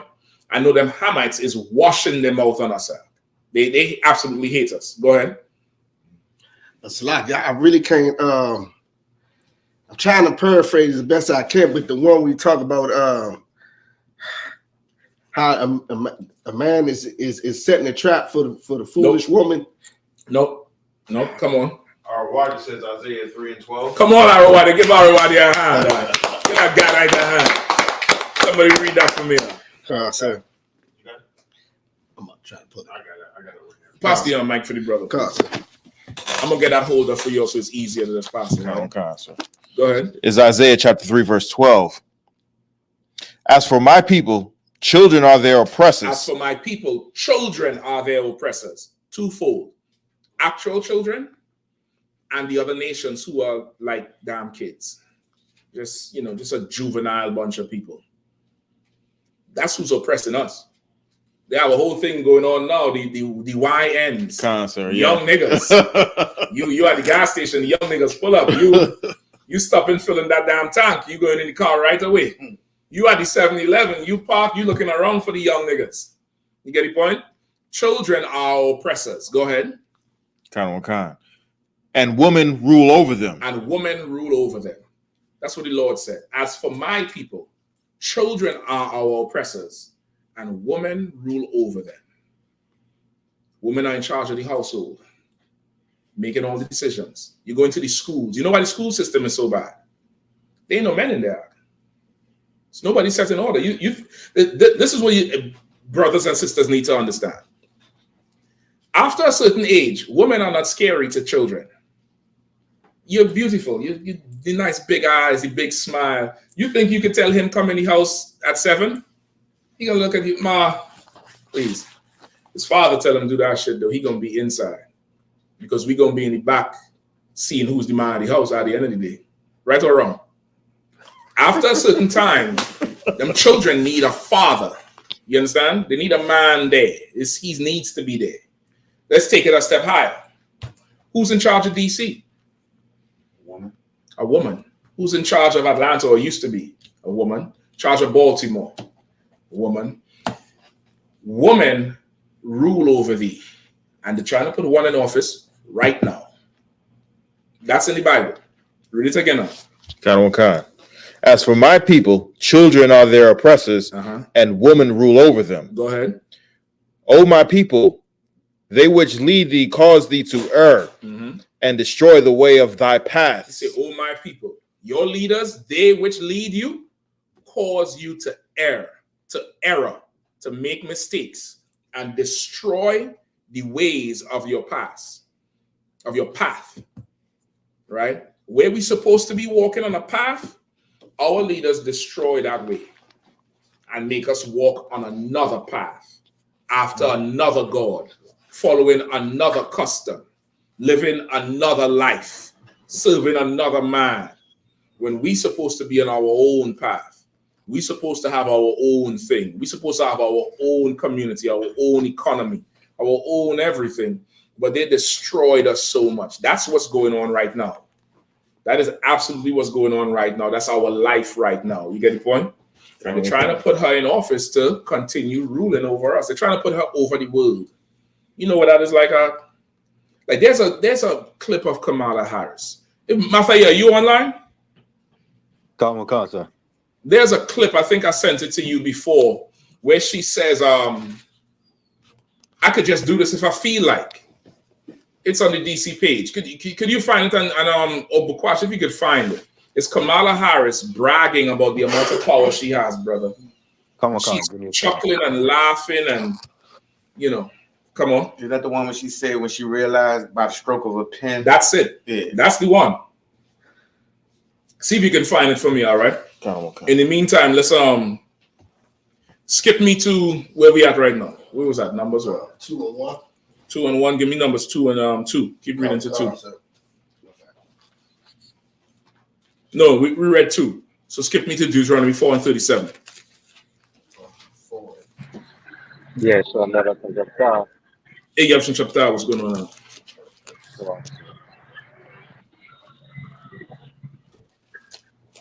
4 and 37, sir? Yeah. Okay. Book of Deuteronomy, chapter 4, verse 37. And because let me know when you find it, all right? Okay. And because he loved thy fathers, therefore. Salaki, you have the mic?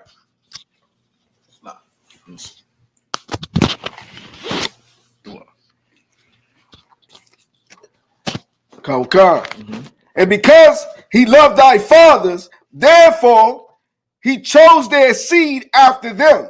Say it, read it one more time. And because he loved thy fathers. Because the Lord loved your fathers. The scriptures say the sheep of my flock are men. And again, this is not putting down the sisters, but this is an order. This is how the Lord set it up. In Corinthians, 1 Corinthians 11, it says, first is the Lord, then it's Christ, then it's the man, then it's the woman, then it's the children. That's perfect order. That's how the Lord set it up.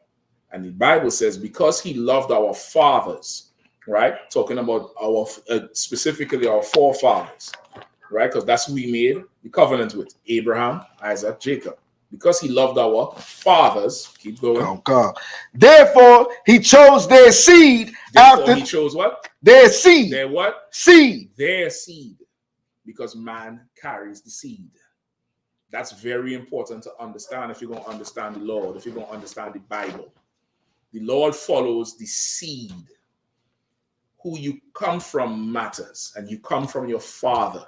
Yes, a man needs a woman to make children. Children need both parents, preferably to stay together. Children need it. The nation needs it. You get the point? You need it. However, when it comes to your lineage, when it comes to who you are your father's child. You are your father's child. Listen, even with child support is the proof the child belongs to the man. Because it's really kidnapping and ransom, and you're making the owner, the rightful owner, pay for it.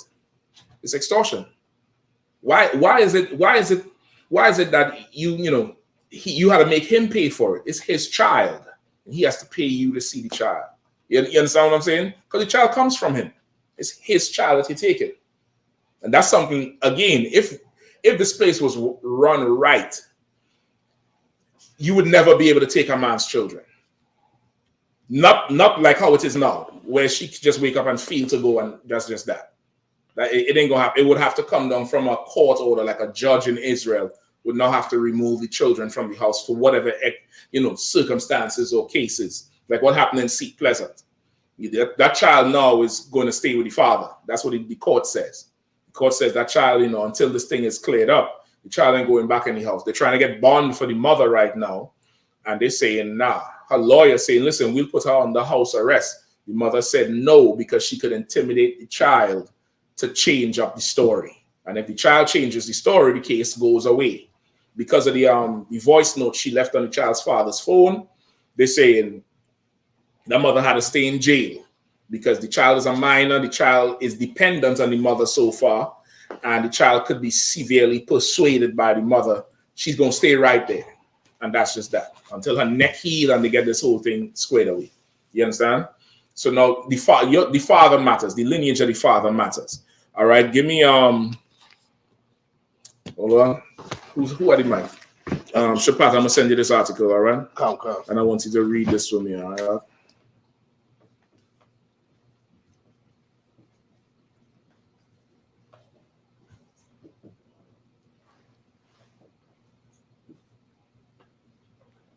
You found it?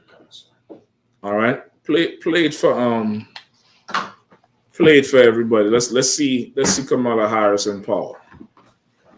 I just sent it to your phone, all right? Come. Okay, so Shabbat.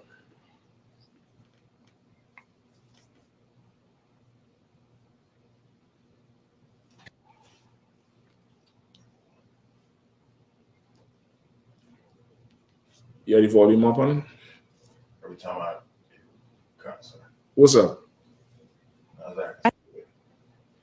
Just let it play and just go back. Just go back, and while it play and just go back. It's not doing it? Swipe of my pen. The power I have as a prosecutor is that with a swipe of my pen, Pause it. Could you go back? I want you all, whoever could see the video, I know since you can't see it just yet, but you all online who watching, when she says, by the swipe of my pen, look at how she rocks back and shakes her shoulders like, this power tastes so good. Go ahead. Is that with a swipe of my pen? That's why she paused. That's why she didn't continue. She had to take a deep breath because she tasting that power. It's like a good drink. You ever get a good scotch that make you watch the cup? You take a sip of this, you take a swig. Damn. That's how she's with the power. With the swipe of my pen, and she do this thing with her shoulder and she lean back. And then she exhale and starts to talk because that power she got, it tastes so good to her. It tastes so good to her. And okay, women should not have that amount of power. That's not how the Lord put it. That's what happened with Eve in the garden. Eve was able to be seduced with the promise of power and came up against her husband Adam. And Adam said, we ain't supposed to do that. Eve is like, listen, man, don't listen to him. Listen to him. We'll be gods. We'll have power. And now look where we're at. Like, she should not have that amount of power. Read. Go ahead. Misdemeanor. The lowest level of, the power I have as a prosecutor is that with a swipe of my pen, I can charge someone with a misdemeanor, the lowest level offense possible. And by virtue of that swipe of my pen, you will have to go to a courthouse and stand in line. You will have to come out of pocket and hire an attorney. You may get arrested for a few hours. You will be embarrassed in your community. You will miss time from coming onto the Google campus, all because with the swipe of my pen, I've charged you with a crime, which I may choose to dismiss 2 weeks later. It's an incredible amount of power. That's a absolutely horrific speech to give to people. Like this is what would have been better. The office I hold is a tremendous amount of power. And it scares me, the power that I can have, because if I'm fed the wrong information, I can destroy somebody's life as I try to dispense justice. That's the better way to say that shit. She said, with the swipe of my pen, meaning I could just do this little thing and the urge shift like a child. That's how a child thinks. You ever try to teach a young person to drive? Turn the steering a little. I said a little, nigga. They just don't get it because it's power. I want to get it all. That's how she is. She destroyed people's lives. There was an actor, there's a movie called The Last Black Man in San Francisco. The star of that movie, a brother, he had a charge. I forget what the charge was. Somebody could look it up, please, just to help me out, right? She was the prosecutor on the case. The charge was wrong. He was innocent. The evidence against him was off. When the judge sentenced him, he said Kamala Harris was in the courtroom, looked at him, laughed, and winked, knowing the shit was false. Come on. Like I might have gotten another charge right there. Damn. What's up? Oh, if that was you. Listen, I mean, sometimes, brother, it's, it is what it is. You got the point. This is who's going to be in the White House. A woman who's, and that thing, what she talking about there, the swipe of the pen, you had to go to the courthouse and line up. You had to spend money to hire a lawyer. Who is she talking about? Black people. Because white people hiring a lawyer, they have a family lawyer. They don't have to hire nobody. You just have to call Uncle Jewish man. Right or wrong? White people, they don't live the life. We got to go look for a lawyer and vet a lawyer and any good lawyer and see what kind of money we could come up with for a retainer. White people get a charge. Hey, call Jeffrey. And Uncle Jeffrey come down there, with a little coffee because he was just drinking with his buddies. And he knows somebody in the police station and everything just goes to hell away. She's talking about doing shit to us. You get the point? That's that person right there. Read the article from me. So give me a picture of Kamala Harris up on that screen, please. You can leave that same one. It's still up there? That'll work. Kamala Harris is a descendant of an Irish slave owner in Jamaica. Right? No, this is an article from the Irish Times, like the New York Times. This is not some old fly-by-night newspaper. This is an official newspaper. Read the date on that, please. Sir. Tuesday, July the 23rd, 2024. This was 2 or 3 months ago. This ain't some old article that nobody don't know about. Go ahead. Presumptive Democratic nominee and U.S. Vice President Kamala Harris has Irish roots, but not in a way that she is likely to embrace. Miss Harris is the daughter of Donald J. Harris, who was born in Jamaica, and Shamala Gapalam. Yeah, Dunkin' Donuts, whatever. Harris from India. Genealogical research carried out by Northern Irish historian Stephen McCracken reveals Miss Harris's four times paternal great-grandfather. Hamilton Brown was born in Coatram in 1776, the year of the U.S. Declaration of Independence. Right. So her paternal grandfather, 4 times. So her great-grandfather on her father's side was a white man born in 1776. Right? We're going to continue to read more about him. Go ahead. His name was Hamilton Brown. Go ahead. Brown immigrated to Jamaica, then a British colony, and became an enthusiastic slave owner. What kind of slave owner? Enthusiastic slave owner. What kind of slave owner? Enthusiastic slave owner. He loved owning niggas like more than you love owning them pit bulls. That's her great-grandfather. He had enthusiasm about niggas, about owning slaves, trading slaves, beating slaves, whatever it was. And if you know anything about them plantations in Jamaica, they have some history. I mean, all the plantations was horrible. but they have some documented history about plantations in Jamaica. There was a plantation called Egypt in Jamaica, and it was called Egypt because it was particularly brutal. And it was run by a man called Thomas Thistlewood. You could look him up. And he wrote memoirs of his enthusiasm. And one of his pastimes was raping slaves. And you could look it up on the internet. And he documented which one he liked most, and which one gave him trouble, and all kind of shit, and how he would beat them to blood. Her great-great-grandfather was an enthusiastic slave owner. Meaning he woke up in the morning, stretch, and be like, whoa, let's get these niggas. He woke up with energy to be a slave owner. Go ahead. An enthusiastic slave owner on the sugar plantations that were the mainstay of the island's economy. Go ahead. He opposed the abolition of slavery. Say it one more time. He opposed the abolition of slavery. He said, why you all want to end slavery for? They say, listen, man, we about to end slavery. He said, why you want to go and do that, love, huh? No, why you want to go and do that? We have a good thing going, man. Why you want to do that? Which is, every white man. Abraham Lincoln. They always say Abraham Lincoln ended slavery, right? They say Abraham Lincoln was America's best president because he ended slavery, and that's what they teach. Abraham Lincoln's speech said, if I could save the Union without freeing the slaves, I would.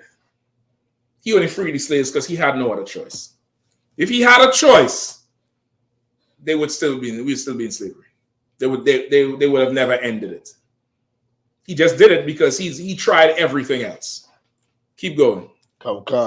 He opposed the abolition of slavery across the British Empire in 1832. Right, in 1832. Right, across the British Empire, meaning all the Caribbean islands, which was really British, and certain parts of America, which was British colonies. Around the early 1800s, the slave revolt started to get very frequent and became too expensive for Britain to maintain. In addition to that, when he started the Industrial Revolution, Britain didn't have use for a lot of the colonies they had because the engines came on board and they could do things faster. So they made certain plans to start transitioning the Caribbean from white-owned to guess who?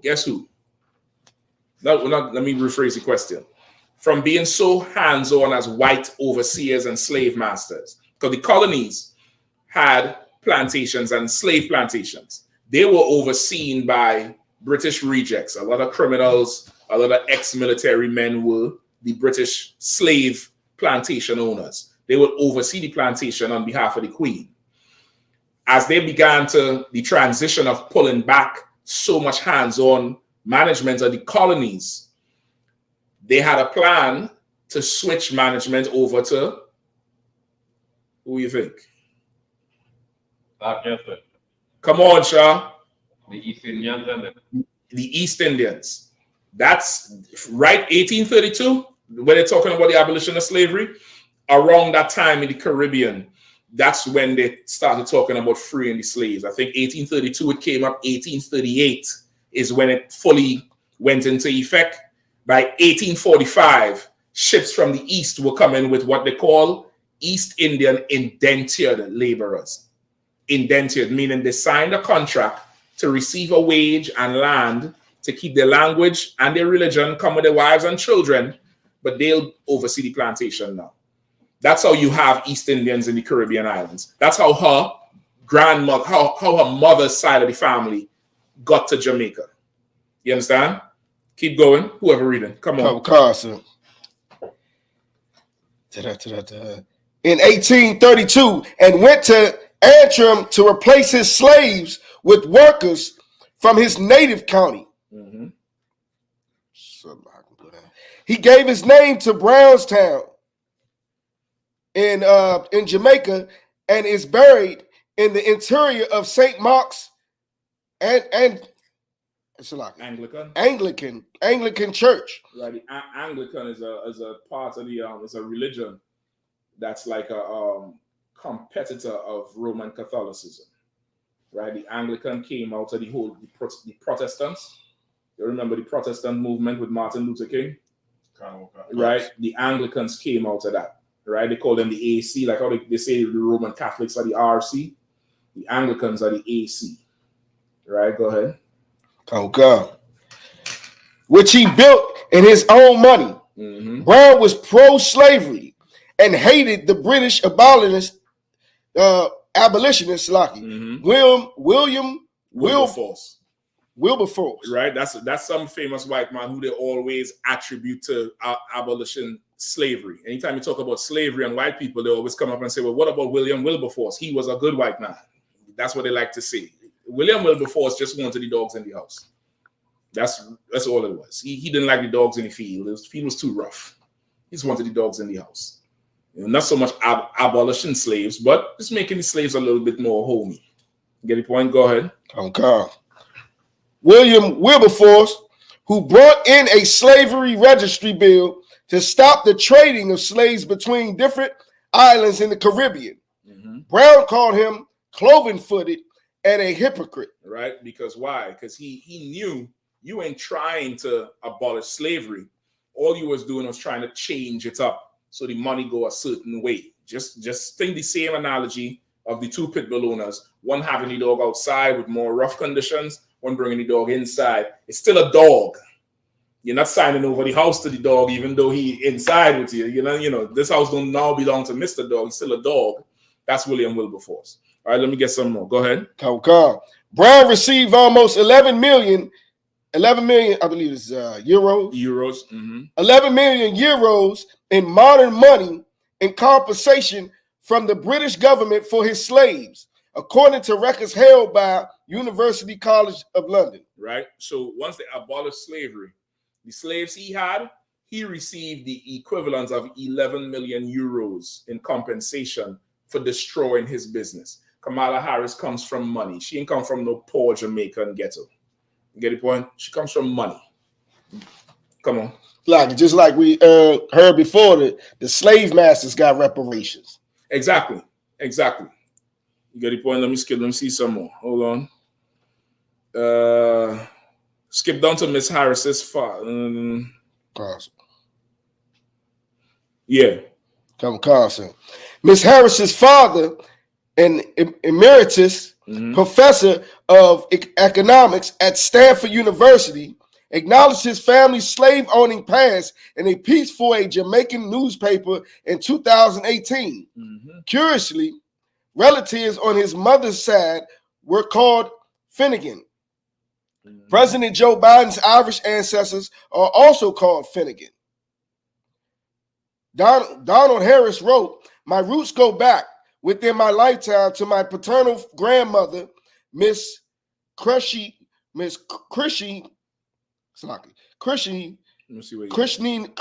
Brown, descendant of Hamilton Brown, who is on record as plantation and slave owner and founder of Brownstown." Right. So now you have it. That's your proof right there. Right. You could look up her great grandfather. You can see a picture of him. He's a white man. His son is a white man.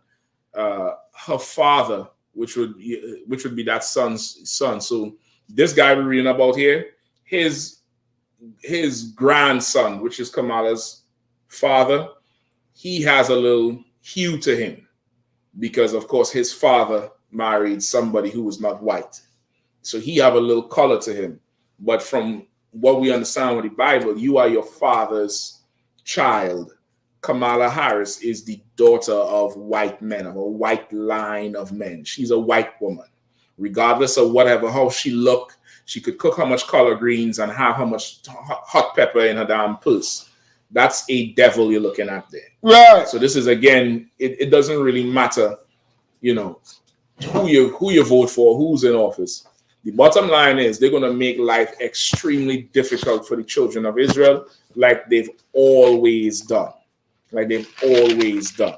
All right. Give me Give me Jeremiah 23 and 5. Any questions you'll have, you'll go ahead and type them in now. We're almost done, all right? Give me Jeremiah 23 and 5.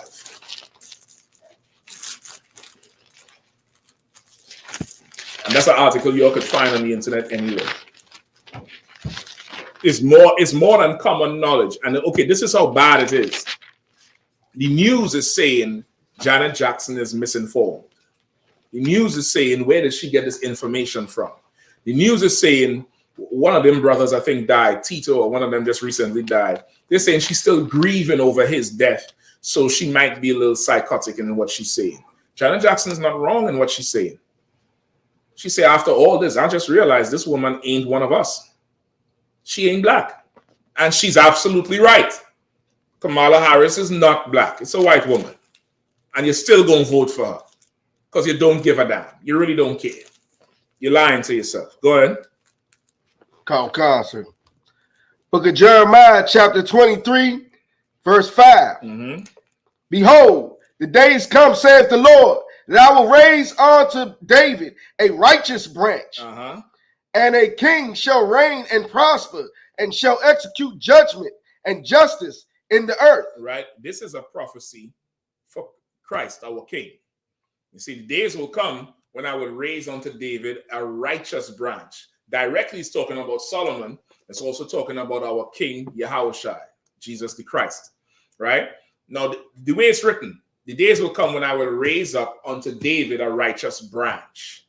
Now think about it. A branch comes out of the tree. A branch is like an arm coming out of the tree. You understand? So how is it now that you ignoring the father? David, the Solomon comes out of David. Christ comes out of David. Christ is one of David's great-great-great-grandchildren. That whole lineage of Christ, Christ's ancestors, Christ's forefathers is the better word, directly descend from David. David, Solomon, all the way down to Joseph. Joseph is a direct descendant of David, a direct grandson. According to the Bible, Christ is Joseph's son. That's the only way he could be king. That you can't, a king is only born one way, through sex. That king has to sire an heir. And then when he gets a son, he gives the crown to his son. The reason Christ was the king of Israel is because he came from David's lineage. He came through David's seed. Joseph is the seed of David. Christ is the seed of Joseph. So it has nothing to do with Mary. Kamala Harris is the seed of a white man. It has nothing to do with Jamaicans. It has nothing to do with East Indians. Her father is a white man. His father is white, and his father before him is white, and was kind of white, and an enthusiastic slave owner. That's who she comes from, which explains how she hates black people so damn much. And it's really the two people who really despise us, them East Indians, brother. If you never experienced them, thank the Lord. They absolutely hate black people. Absolutely hate black people. She learned to despise us from the womb. She learned it. And let me tell you, this is the bad thing about if she gets into office.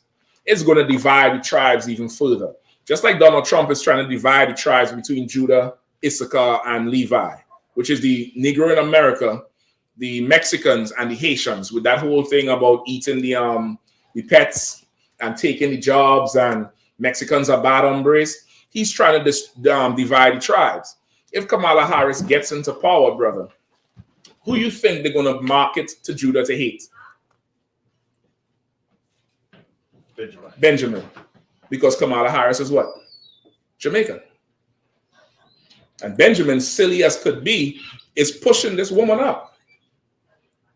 You know Benjamin culture. How many woman dancehall artists you know?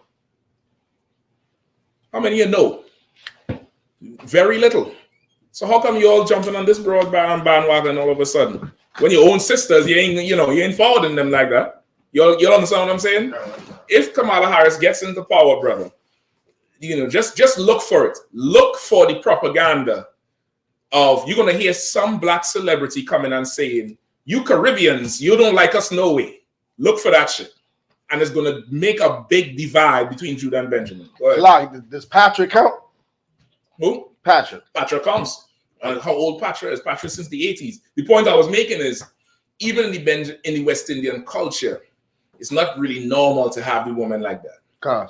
But this broad coming and y'all's, you know, all up in arms, pushing up, celebrating her as if she's one of your own, but she's not. You understand what I'm saying? She's not one of your own. She's a heathen and an oppressor at best. Come on. I got a precept. Come on with it. Come, sir.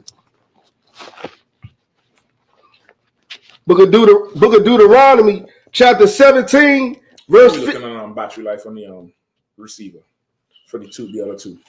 Still up? All right, no sir. Go ahead. Come.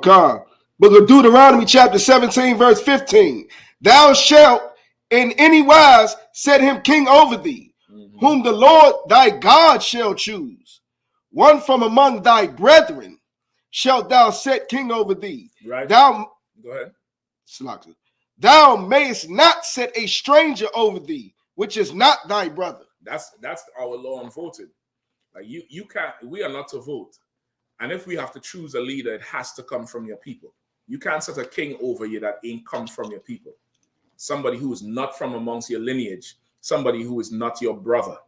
Brother. It didn't say sister. It didn't say that. It said brother. You set a king over you. You're about to make this woman king of the earth. Not just America, king of the world.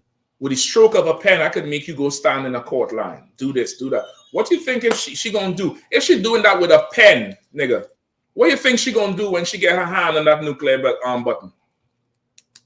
What do you think she gonna do? Do you think the other nations is gonna respect her power, her seat? You think Putin gonna respect that seat? And Kim Jong-un? You think they're gonna respect that seat? You think them Arabs gonna respect that seat? Forget about it.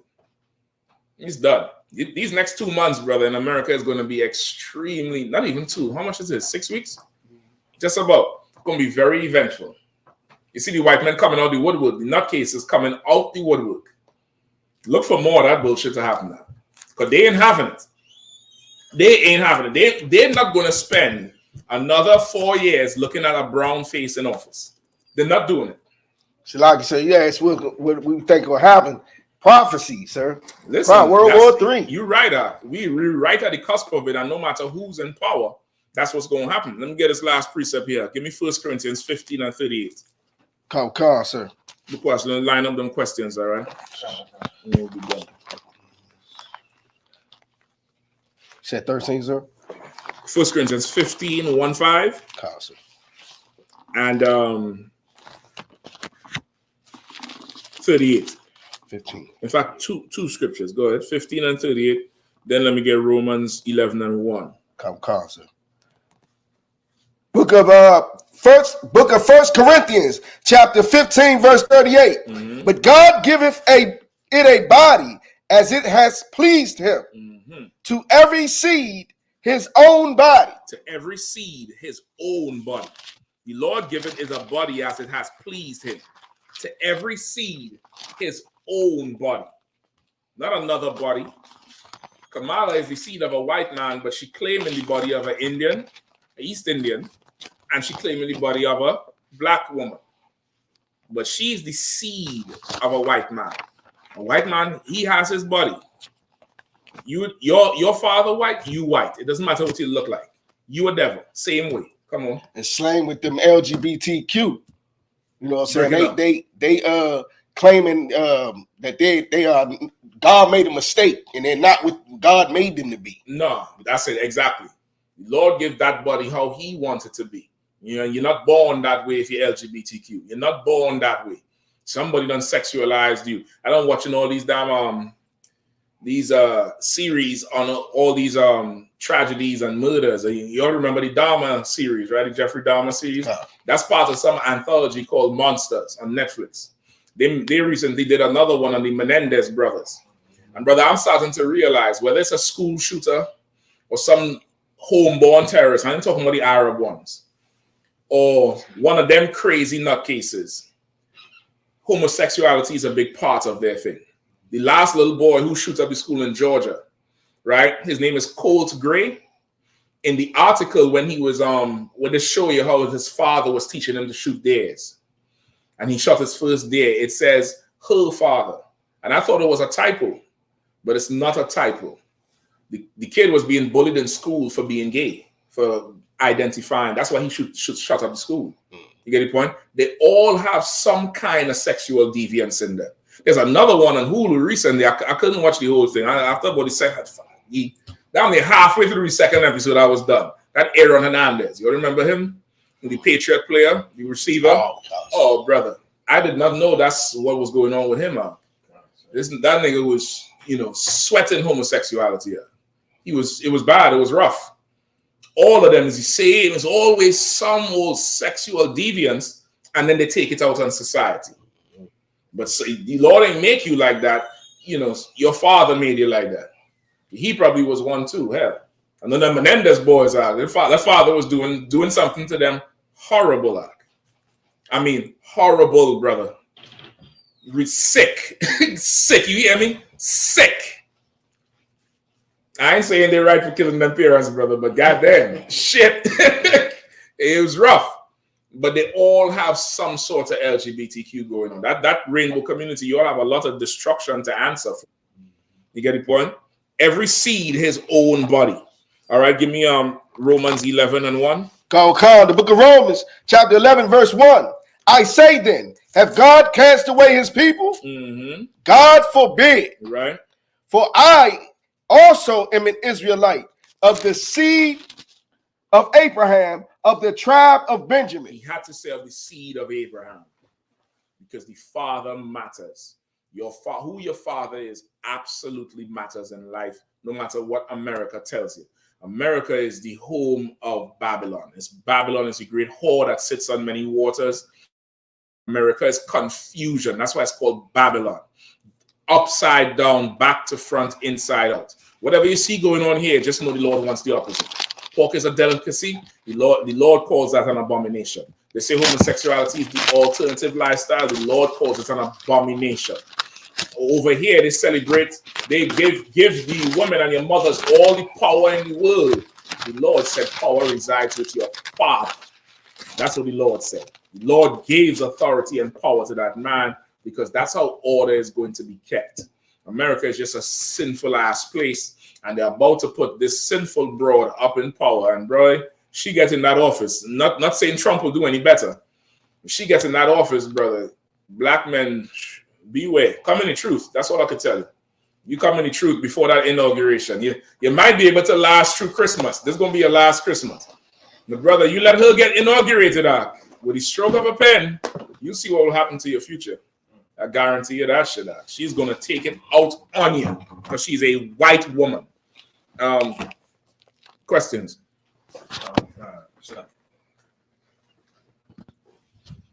Question from Nuanya Allah says, Salak got one. May I get a breakdown of Ephesians 2, 8, and 9? Okay.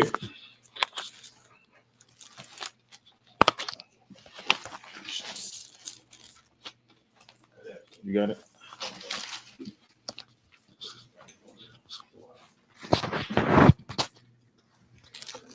Come. Book of Ephesians, chapter 2, verse 8. For by grace are ye saved through faith, and that not of yourselves. It is the gift of God. Verse 9. Not of works, lest any man should boast. Okay. Just these two, right? And he wanted us a general breakdown on it. I'll read it again from the top. Book of Ephesians chapter 2, verse 8. For by grace are ye saved through faith, and that not of yourselves. For by grace are ye saved through faith, and not of yourselves. Right? Okay. Let's get grace. Give me grace again.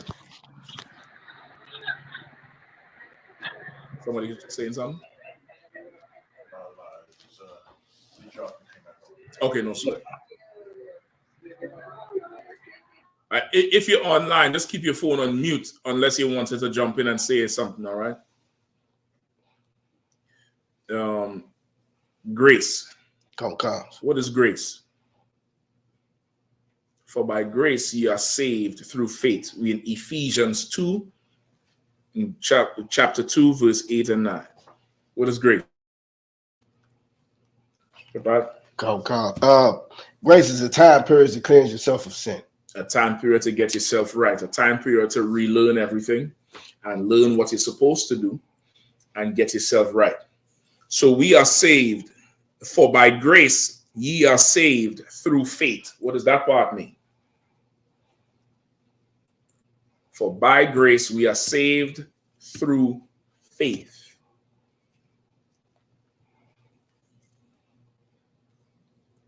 Come on.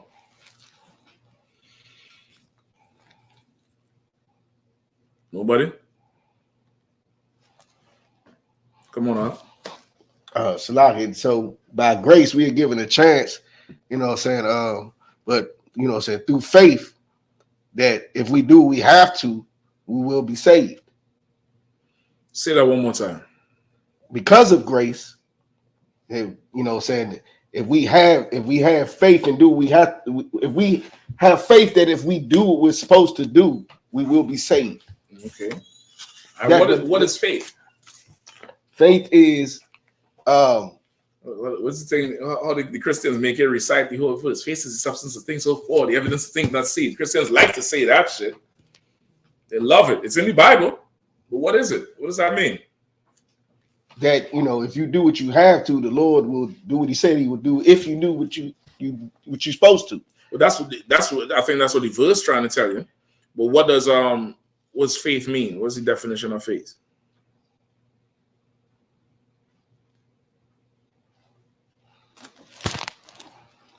Come on. To believe in. What you believe in, I'll take that. Anybody else? Come on, Bakwash. Akira 76 says, faith is a belief that keeping the law, statutes, and commandments will save you. Faith is, that's specific to us. That would be specific to us. But faith is a belief, and but what she's saying is specific to us. It's correct. But I want just a raw definition of faith. Slacky, sir. Come on. Faith would be synonymous to following Christ's words. That's true, but that would be specific to us. I just want a definition of just in general faith. Faith, in the Merriam-Webster dictionary, allegiance to duty or a person. Faith is an allegiance to duty or a person. That's what faith is. You understand? That's what faith is. Like, you all play sports. You might have a favorite basketball team or football team. Redskins. What's Redskins? Goddamn. Commanders. What are we clapping for? It's a lot he said. Probably need to turn the class into the hail to the Redskins. Hail to the Redskins. Right? DC has a lot of faith in that team. Win or lose, DC fans is going to show up. They got faith. They got a allegiance to duty, meaning because of what they believe, they're going to do a certain action. They have allegiance to this action or allegiance to this person. They're going to do whatever this person say. That's really in a nutshell what faith is. Faith is an action. It's because without the action, how do I know you have faith? How do I know you have any faith? You get the point? Like, you are the side of the street. You press the button to cross. The little white man come up on the other digital sign on the other side of the road. Cars is coming. What do? But you on the intersection here. The cars is coming this way. You press the button. The sign on that side says you can walk. What do? Walk. Why? You have faith they're going to stop. You have faith they're going to stop. You believe they're going to stop. Now, if you don't walk, how can you show me you have faith they're going to stop? You can't. You think they're going to hit you, that's why you're standing. That's, some people do it. Some people is like, I ain't got that much faith in them niggas. They wait until the car stop, and some people wait until the eye contact is made. The car could stop. If that nigga head down, I ain't moving. I don't look up at you, you look up at me, and I do this, and you do this back. Let's go. We can walk now. because I ain't got faith in you. But you push that line, that button, and you see that white man on the other side of the arm on the digital thing, the walk symbol. The car could be coming, brother. You hearing the engine, you starting to walk because you have faith. He gonna stop. You don't think he gonna run you over.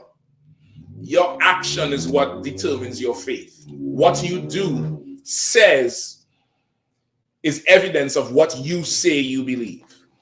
It doesn't work the other way. You can't talk a good game. You're gonna have to show me. And by your actions, you could show somebody a whole lot. Go ahead. It's like that was heavy too, because why isn't it a green man? You know what I mean? For gold. I mean, goddamn. White man. It might confuse the driver. It might confuse the driver.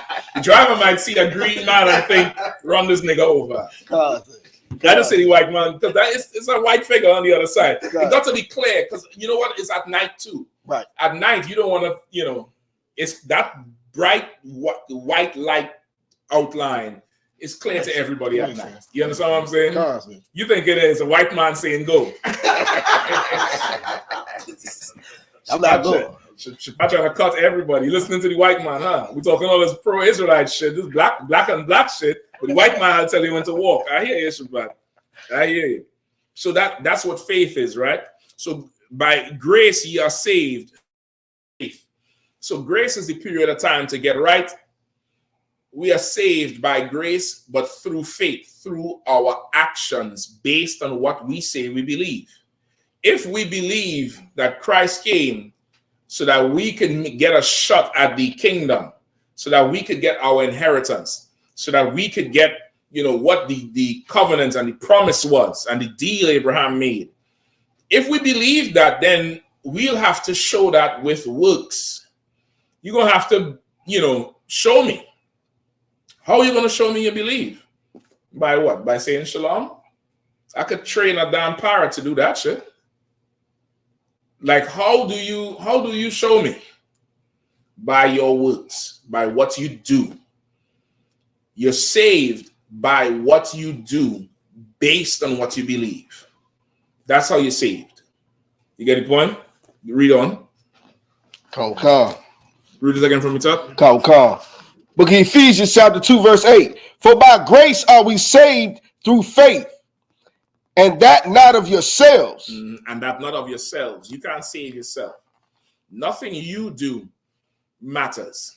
Nothing you do. Meaning, the thing you have to do, the action you take to prove your faith, it's not your will. It's not what you think is good, which cuts the Christians, because the Christian doctrine and the Christian church is 100% what they feel. You talk to them at camp, you see, you all see the tapes. We at camp, we say, God said to this. Well, I don't feel something. Well, that's what God said. What Bible is that? Well, look, it's written in red. It means Christ writes it, not my Jesus. They go based on what they want to do. They can't save themselves. They have to do what the Lord wants to do. Their faith is an allegiance to a duty or a person. In this case, it's both. It's allegiance to a duty. This is your duty. This is what you are bound to do. And your allegiance to our King. You believe that he coming back. You believe that he going to set this nation right. We're going to be on top of everybody. And because of that, I'm going to stop eat pork. Because of that, I'm going to stop get high.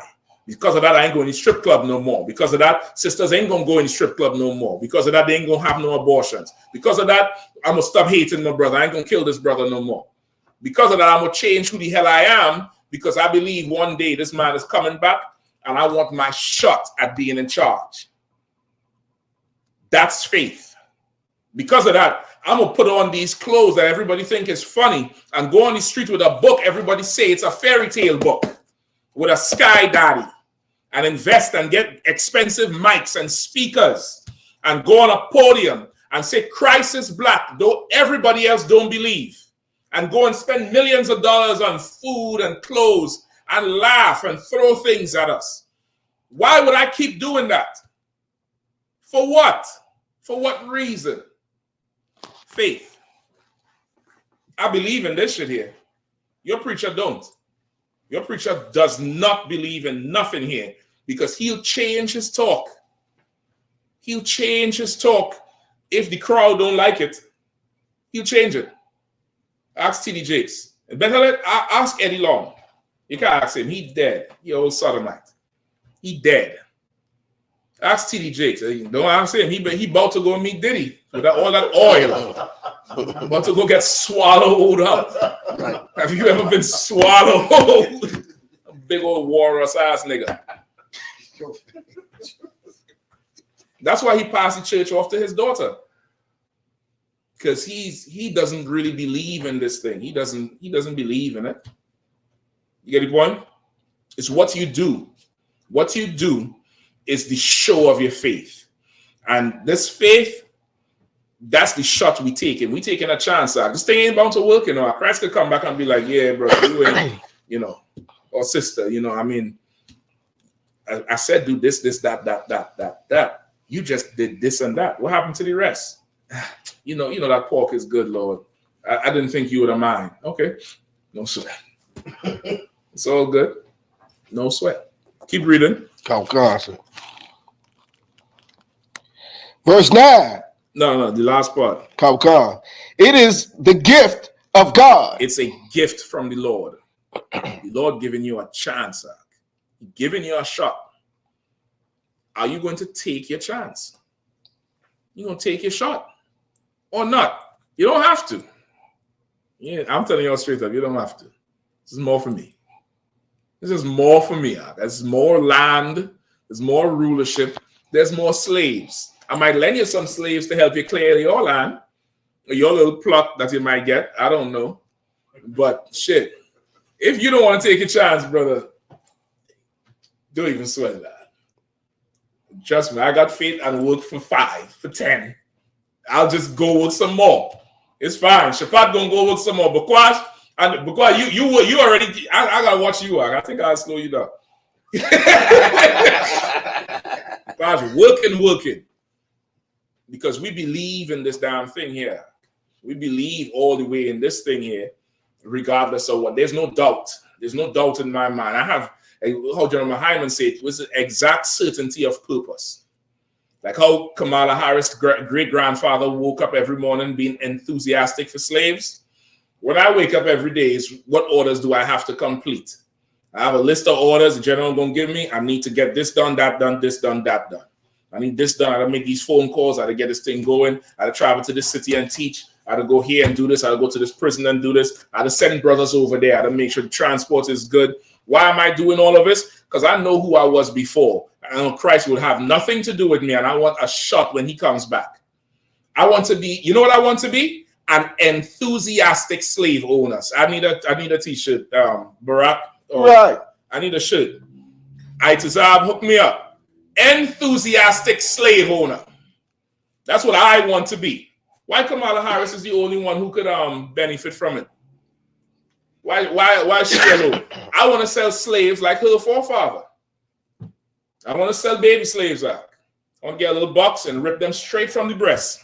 Put them in the box that up, give it to Bakwash. Take this down to Brazil. Shapat is down there. Let's ask for a good slave baby. I want to know what that feels like. Because they know what it feels like. They know what it is when they see us marching in the street, no justice, no peace. They know what it is to rock back and laugh and be like, man, my forefathers broke these people. My forefathers did a good job because they will not harm me.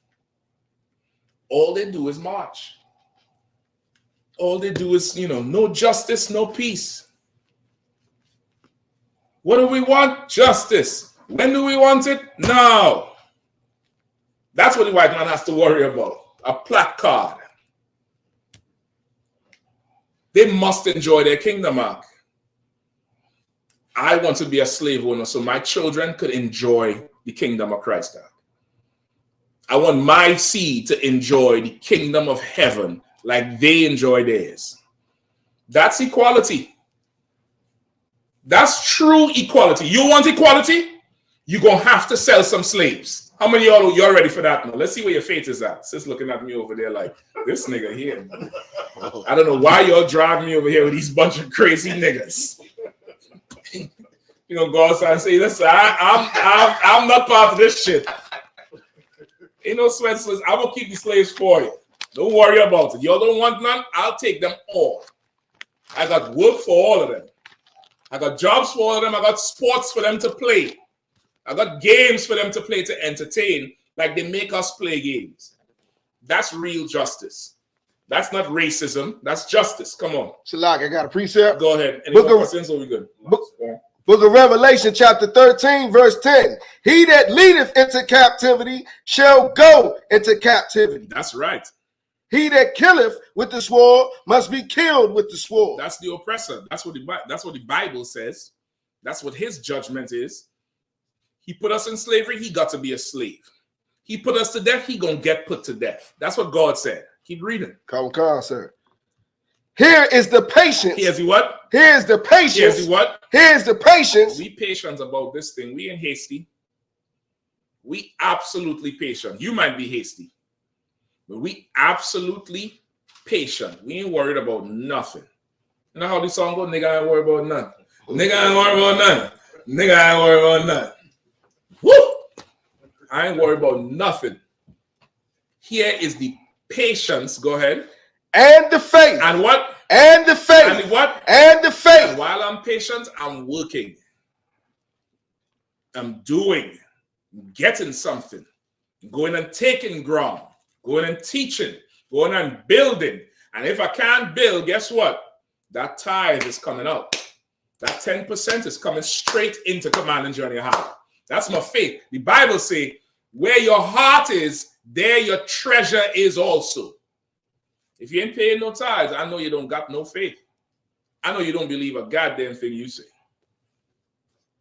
Nothing. Nothing out your mouth matters. Your tongue could be black. You're so full of black power. You could open your mouth and a big black thing come out. Your teeth could be black. I know you're full of shit because you ain't got no faith. You wouldn't part with 10%. And I'm supposed to side with you in the revolution? What you going to do when the Muslims come to kill us? What you going to do when the KKK come? I'm talking about things that already happened. When the skinheads marched on the camp in Philly. What are you going to do then? If 10% of your money is too much to give, you ain't spilling no blood. You ain't putting yourself in a position to spill yours. I don't stand with men, brother, who gave it all. And I'll give all too. Here's the what? The patience and the faith of the saints. That's the patience and the faith of the saints. That's the grace. We in the grace period now. Show your patience and show your faith. Show it. Let's go back to Ephesians. Give me verse 9. Come. Verse 9. Not of works, lest any man should boast. Not of works, lest any man should boast. What works? Your own works. That's what it's talking about. That's why he says, and not of yourselves. You are saved through faith and not of yourselves. Faith is what? Allegiance to a duty or to a person. We have our allegiance to our King Christ, and our duty is what he said to do. So when it says not of works, which works is talking about? The works that you want to do. That ain't going to make a difference. Lest any man should boast, because what do Christians do? Boast. I'm Bishop 5th Episcopalian, Evangelical, Thesaurus, this, that, the other, about 12 goddamn names on the church. Got 3 services, taking up collections for all. And doing nothing God say. You understand? That's what it's talking about. They boast in themselves. That's what they're doing. They boast in themselves because they're doing their work. They're not doing God's work. You do the Lord's work, you don't have to boast, Doc. Everybody will see it. It'll be clear. The grass gonna know you're working for the Lord. The animals will know you're working for the Lord. The trees will know you're working for the Lord. The heathens will know you work for them for the Lord. Use one of them crazy niggas who believe Christ is black and shit, you goddamn skippy. No, but you ain't gonna have to boast because you're working for the Lord. This ain't what you want to do. This is what he wants. That's faith. That's faith. That's the real deal. Everybody clear? The one, I hope you got it. Come on now. Quick question. Please, let me get the mic, please. Come. about sexist marriage. I know it don't have nothing to do with that, but I had it has to do with everything. Sex, marriage, that shit. That should be the end of the class. That's it. First beginning and the end. That's all we need to know. Go ahead. No, I was having a conversation with my coworker right here, and I explained to him that sex is marriage. He don't believe that sex is marriage if you don't care for the other person. I understand it, brother. Listen now. First of all, is that true? Is that allegation true? I treat you right and fair because listen, I understand that, and it's because we grow under the Christian church. It's very difficult to understand sex as marriage, right? Let's pull the scripture for the brother real quick, all right? Sex is absolute marriage. First of all, the whole wedding ceremony is not in the Bible. There's no white dress. There's no rice in the Bible. There's no wedding ring. If any one of you all in here could pull for me for rich or for poor, sickness and in health, in what? Death do you part. No, I think it's something else before death do you part, right? Or it's still death do you part? Right, till death do you part. You may kiss the bride. If anyone before us believe these two should not be joined in holy matrimony, speak now or forever hold your peace. Where is that in the Bible? Just show me where that is in the Bible, and we could call it all there. None of that shit is in the Bible. All that shit is made up. Every last one of it is absolutely made up. According to God, sex is marriage. Now, if you didn't know this before, don't worry about nothing in the past. Brothers be hearing for the first time and go call every ex. You was my wife. You're my wife. Don't do that shit. She another man woman now. He having sex with her. You don't want no part of that nasty thing now. Just let that shit go. Just let it go. That's his woman now. Damn. Sisters hear it and begin to get fully depressed. You didn't know nothing. Don't worry about it. Now you know. Now you actively having sex with somebody now. Just come and get some counsel and let's see what is going on over there. If you're unsure. But sex is marriage. Sex is a very serious commitment. And because exactly of what you said is in the right spirit. You have to have some sort of feeling for this person, or else it doesn't matter. Now, that's what the world says. If you was here in class today, now you know that's opposite to what God wants. The Lord don't care about how you feel like. He cares about what? He don't care about how you feel. He cares about obeying his law. What you do, your work. Faith. He cares about what you do, your works. Oh, you don't like that sister no more? You had sex with her, right? Come. That's it. You seal the deal. It's for life. It's depressing. I get it. I understand that. Believe you me, I understand. I get the whole thing, which is why you have to be very careful who you have sex with. Be very, very careful. Sex is such a powerful thing. Sex is the only thing that could create a life and take life. All in the same action. The same action could create life, or you could die from sex. Right? Okay. It ain't a ring. A ring ain't doing that shit. It ain't a dress. Sex is absolutely serious, brother, and you should be very careful who you have sex with. Sisters should be very careful who they give their bodies to. Ideally, somebody needs to negotiate this thing for you, which is why, taking it back to the beginning, you need the fathers around, you need the men around, because fathers were once what? Young boys who grew up together, playing, knowing each other, went to school with him, blah, blah, blah. You know each other. Most times when you get children, you tell each other about the kids. And the kids get together and they play. Then the kids get older. And now you start to have a grown man talk. Hey, wait, think about so-and-so daughter, man. And she all right. She all right, man. That girl's nice for you. And you start to talk to your son about your homie's daughter or your brother's daughter. Same thing with sisters. You sisters, you marry, you have kids. Your sisters always get together for the baby shower and this, first picture with the baby born, and it's about 18 of you all in the room. You're gonna have kids. You all start to talk to your daughters about so and so son, or vice versa. Now the family is involved, and now the fathers get together and they discuss, when my son say he interested in your daughter, he say, tell that nigga he ain't gonna do about my daughter and I'm gonna kill you. Yeah, listen, man, I know shit, I'll kill you. And you're blah, blah, blah. So now there's two authority figures involved. And them children understand something as they grow. Around about 15, they start liking each other. And you let them know, okay, can't touch until later on.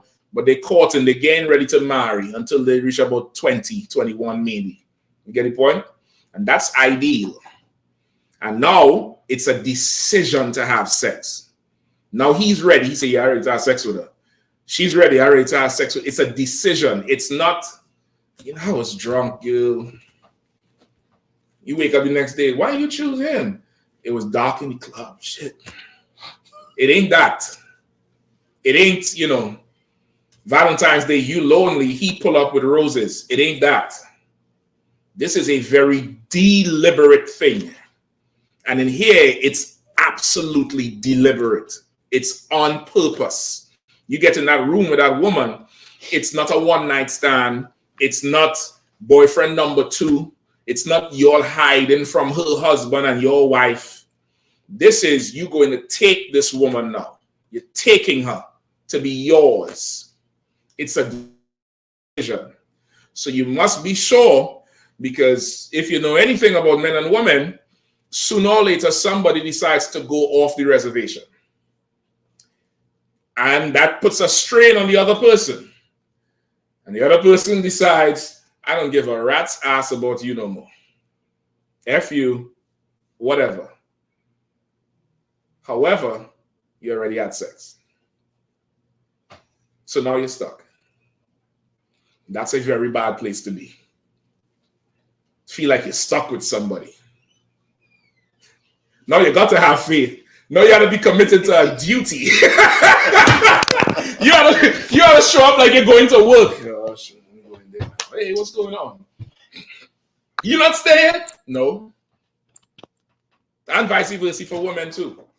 You gotta be very careful about the thing. You get the point? But this kingdom makes sex into something that's like going to the playground or taking a drink. It's casual. It's, it's fun. It's gay rocks. Hey, Diddy, freak off.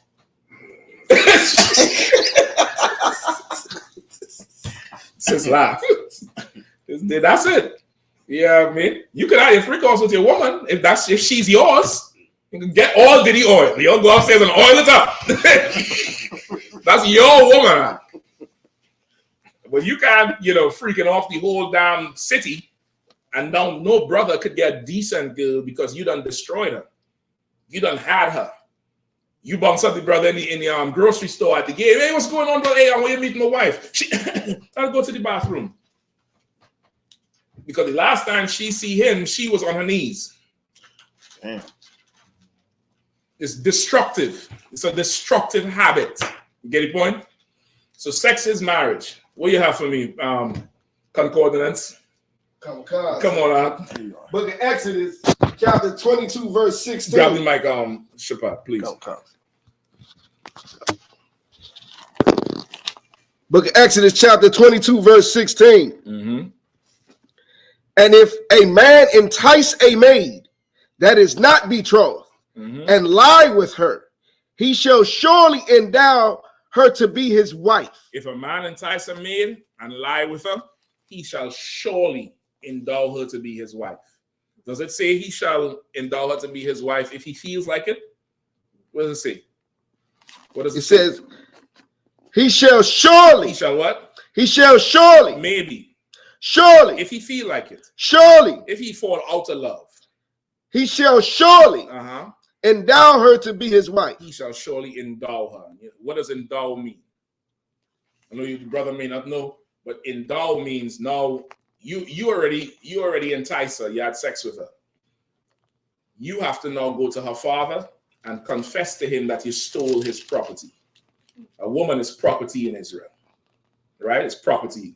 I know today's society might make a woman feel like being property or possession is degrading. Am I a shoe or whatever? Meanwhile, these same women pay $3,000 for a pair of heels. So there's some property that's good and valuable. It's good to be property, because that means somebody's going to negotiate for you and somebody's going to take care of you because they paid for you. you'll have to go. Come on, sis. No problem. You could have a father. You come into the school, you're gonna get a brand new father. His name is Commandant General Yahanna. You're gonna get a father because when you come in here, you get born again. You go through a whole process of learning the truth, learning life, becoming brand new. You're gonna get a whole new name from your father. Commandant General Yahanna gonna give you a father. And over time, we have rules. You're gonna hear at the end of the class. We have rules. When a new student comes in, they are here to shed themselves of the world. They are to be saluted only, meaning you come in the door, hey, shalom, brother, what's going on? Shalom, sis, how you doing? That's it. Leave them alone. Don't small talk, no, nothing. Give them time to shed themselves of the world.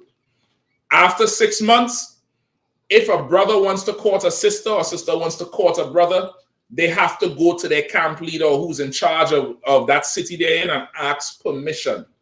That camp leader is going to go to the general and inform him this brother wants to court this sister. I ask the sister says she also wants to court him.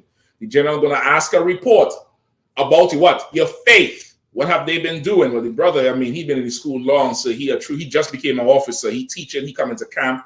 Does he pay tithes? Yes, sir, religiously. I had the record. What about the sister? Well, she in here, she been cooking from day one, always coming through. She in the Sabbath service. She braids the brothers' hair. The sister saw the brothers in the garment. She went and bought a sewing machine and learned to sew so she could help sew the brothers' garment. Okay, they put in some work for this nation. No problem. Approved. Then it comes right back down the chain, and the camp leader going to tell the brother and the sister on the phone at the same time, you are allowed to court and give you the rules of courtship.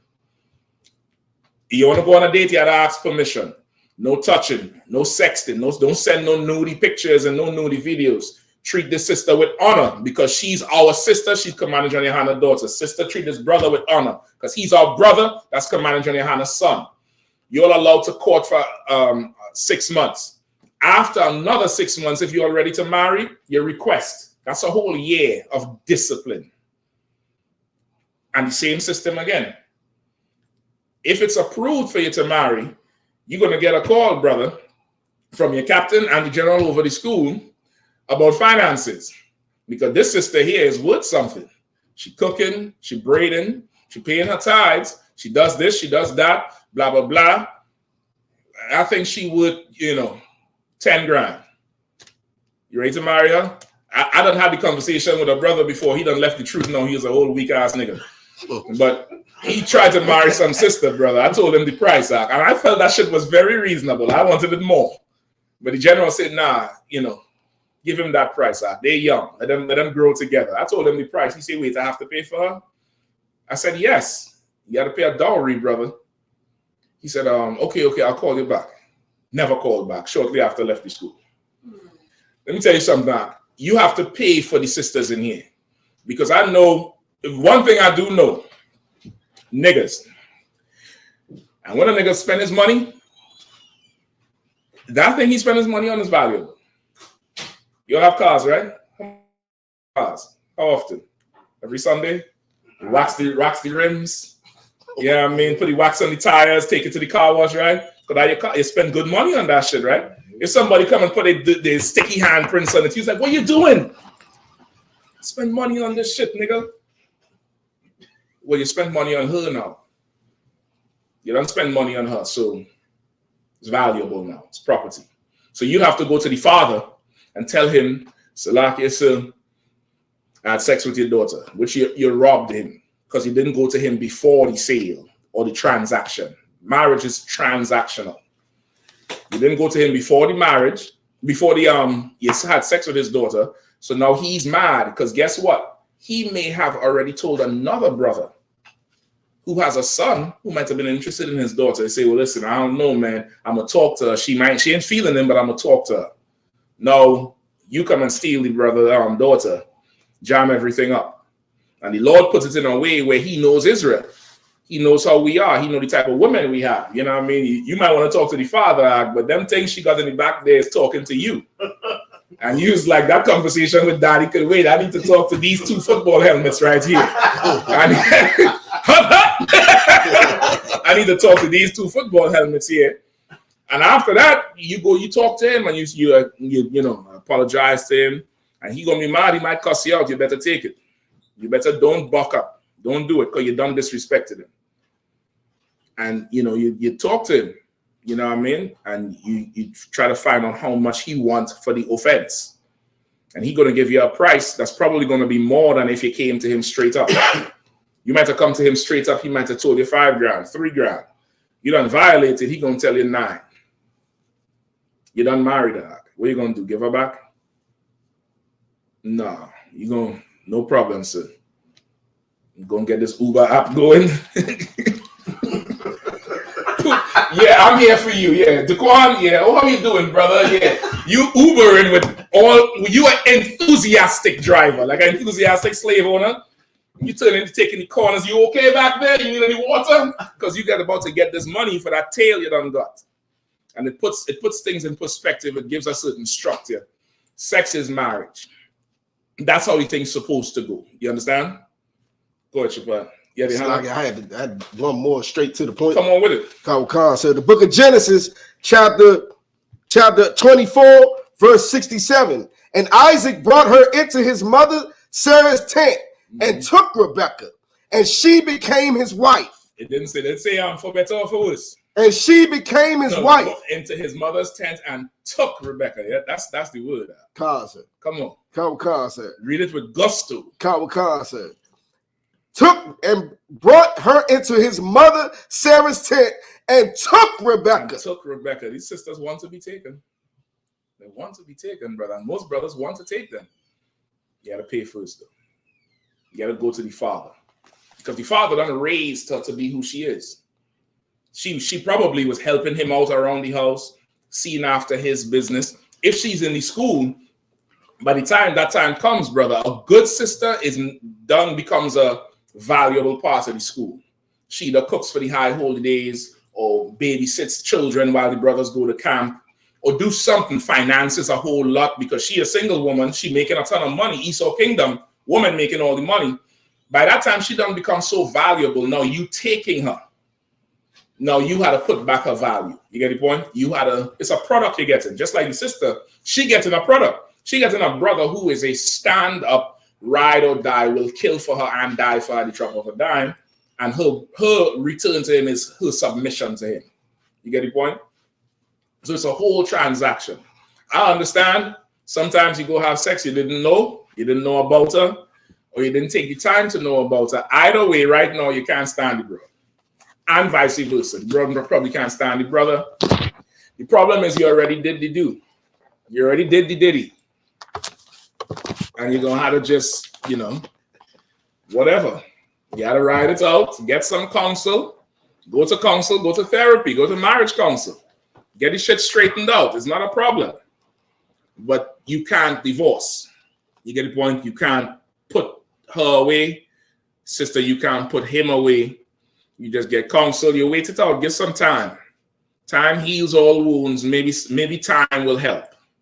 Maybe time will help. I don't know. Or maybe you just might have to have faith and go do a duty. Show up for the job. You pull up by the house. Fuck. Shit. Hey, how you doing? Hey, baby. No. Shalom, princess. And you go in there and you act whatever. Same thing with your sister. You might just have to do it for the sake of the contract you already made. You get the point? For the sake of the contract, you can't be selfish. You got to show up for duty. Now, is it better to show up when you want to? You get the point? You texting at every red light. Yeah, I'm coming for that thing. Oh, shit. Yeah, I didn't hit send. And you started the voice note. Coming for that thing. And she texts back. Yeah, well, come on then. And you showing up with enthusiasm because you're all feeling for each other. That's way better. But does that always happen? No, it don't. It don't change the fact that you had sex with her. Or you had sex with him. It don't change that fact. That's the fact. In here, you have sex with her. Nobody in here wants her after that. You done soiled the land. You done polluted the land. As far as the other brothers are concerned. Not saying she's filthy. But as far as the other men are concerned, nobody, that's it. It's done. If you're on the Facebook, as soon as she announced, I'm married to officer so-and-so, her like ratio goes down. When she's single, she posts any picture. She posts a picture of her cleaning, dog shit. 100 like. As soon as she put court in, the lights take a little stagger. It's a bad day in the stock market. Oh, as soon as she posts, I'm married to officer so and so, the Dow Jones took a dive. She can't get a like because that's just the nature of men. She's available, sniffing out the trail. Sniffing out the trail. As soon as you run up on the trail and you see the next big dog there, you're like, oops. All right, I missed that one.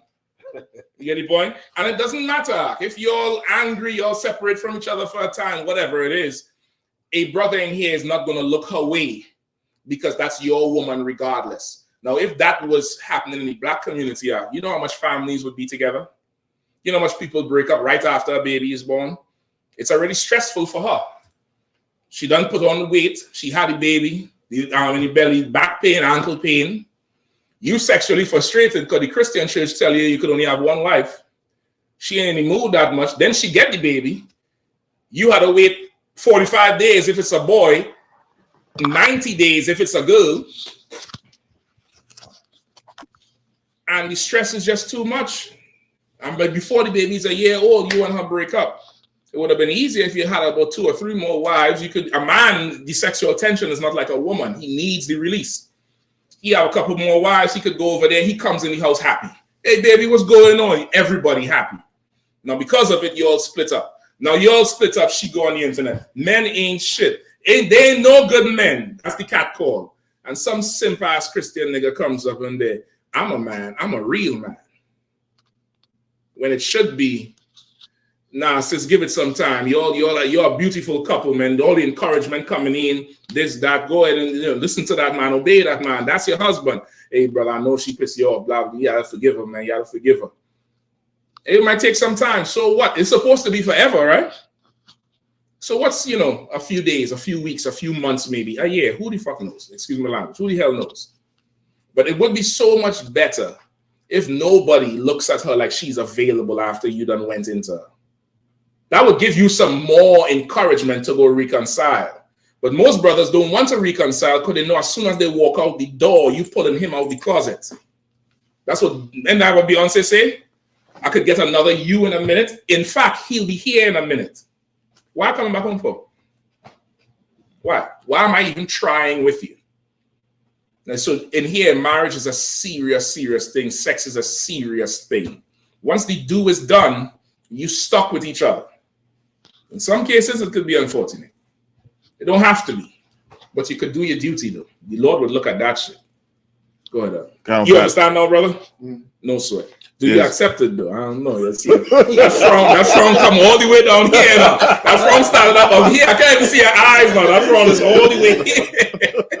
I'm just teasing that. It takes a little while because we're not used to it. But over time, you'll get to understand the value in it and why. And it's biblical.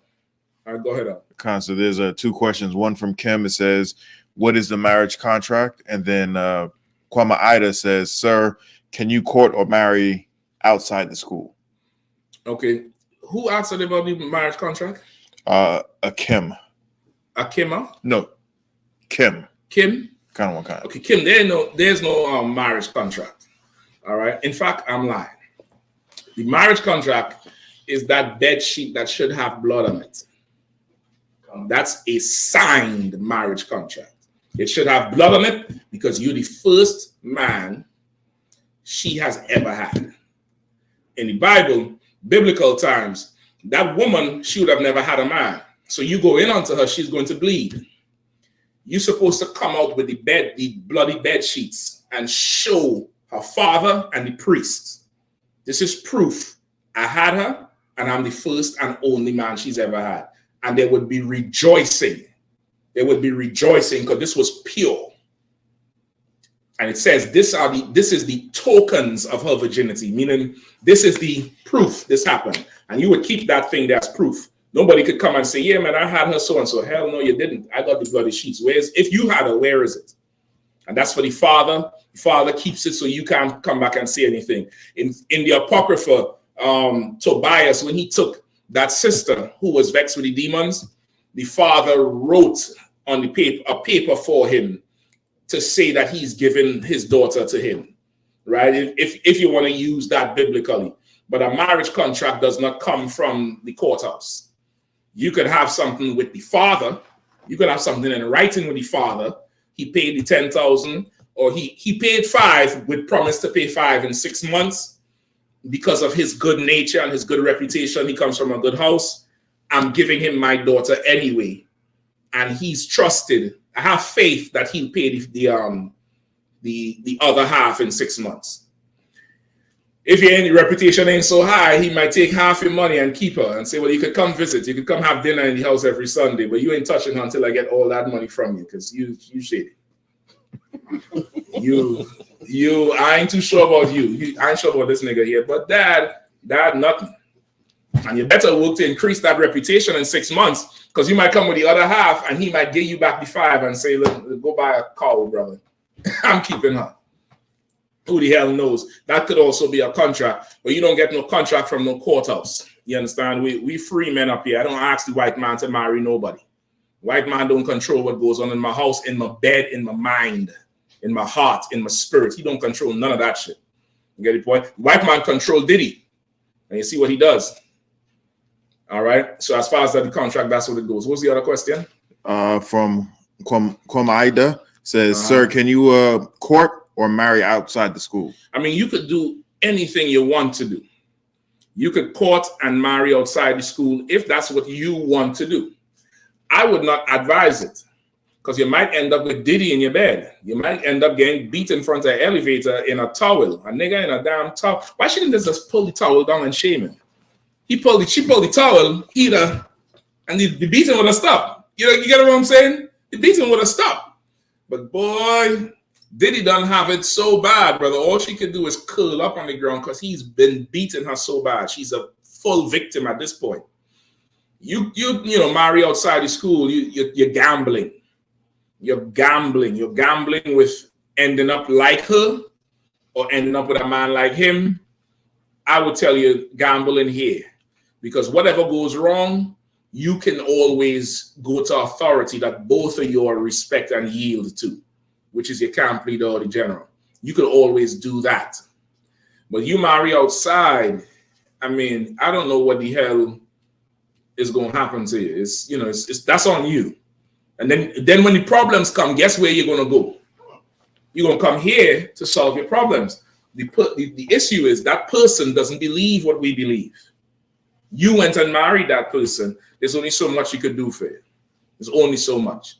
And you chose that person over the outstanding brothers and sisters who are in here, who are struggling to change their life, who going through the same thing you're going through. Most people who try to marry outside the school, it's a character flaw. They lack patience and they lack discipline to do what they're told to do, to change their life to become attractive. That's what happens. They're in here for a while usually, or they're in here as far as they're concerned being too long. They think it's long. They think it's too long. They've been here too long, and they should already be married. They should already have a wife or a husband, and they can't wait. And they went for counsel and they were told, well, listen, you need to do this. You need to do that. I need to see more from you. I could recommend somebody. You can do this, do that. You ain't paying no tithes. You should do this or you should do that. And they don't do it because they think that they should. And they think they could just go off and get somebody else. And, whatever. Me, I trust in my stock. I have absolute faith. I trust in my stock. I will be manager Yahanna, go on the streets and teach people to change their life. Why would I teach me as a man, teach a woman how to change her life? She comes in school, change her life, and then go after somebody in the world. Why did she change her life? For what? Why would you come in here and cook and braid hair and show up every time and pay your tithes and watch brothers come in the school and change their life and struggle to get off weed and struggle to leave the damn whole house and fight the child support court and change their life and don't kill no more and all kind and don't beat people up no more. And they be in here and then you go marry the same person who they was. Like that's a slap in the face. Whatever. Do it if you want to. Yeah, there's no law against it. You can still come to Passover. But when the issues happen, just know that's what you chose. You chose that. Every marriage has problems. Every marriage has issues. In-house, you could get fixed. There's in-house mechanics. Outside there, I don't know what the hell going on. I don't know. Just make sure he ain't got baby oil on the damn nightstand. That's it. That's all. With that, pass the class over the priest and officer Shabbat.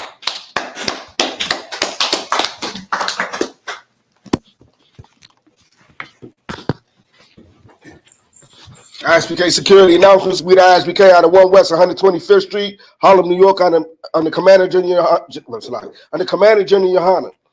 Rules for new brothers and sisters. When a new brother or sister comes into the school, their off limits for 6 months. They're to be saluted only. They're here to shed themselves of the world.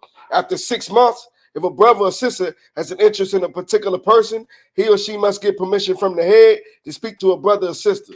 There's another 6 months in which the brother or sister will court each other. After this 6-month period, the brother or sister will get permission from the head to marry. Tithes, which is a commandment. You can find this in the book of Numbers, chapter 18, verse 21, the book of Malachi, chapter 3, verse 8 through 10. Means 10th in Hebrew and is pronounced ma'ashara.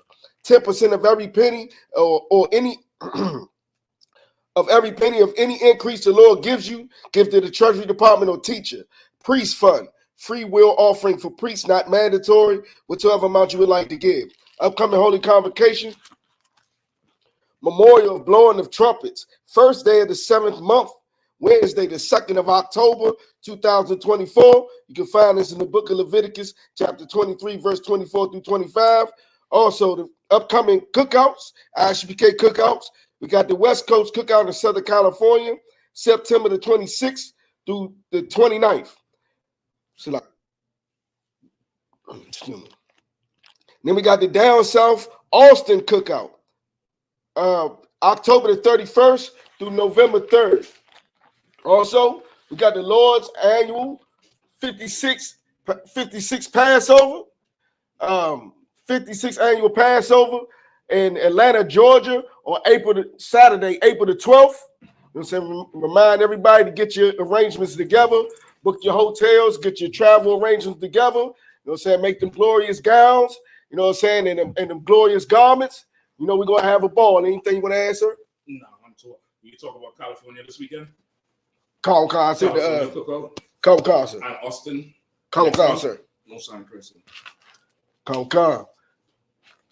Remind Walton to check on social media such as I.S.U.P.K.com, Facebook, Twitter, YouTube, and so on for I.S.U.P.K events and materials. If a brother wants to be a trooper in the school, you should start wearing all black, which includes black boots, black shirts, black pants, black hairband, or scarf. And with that, I say I might him, which means to stand. Sister, you may remain seated.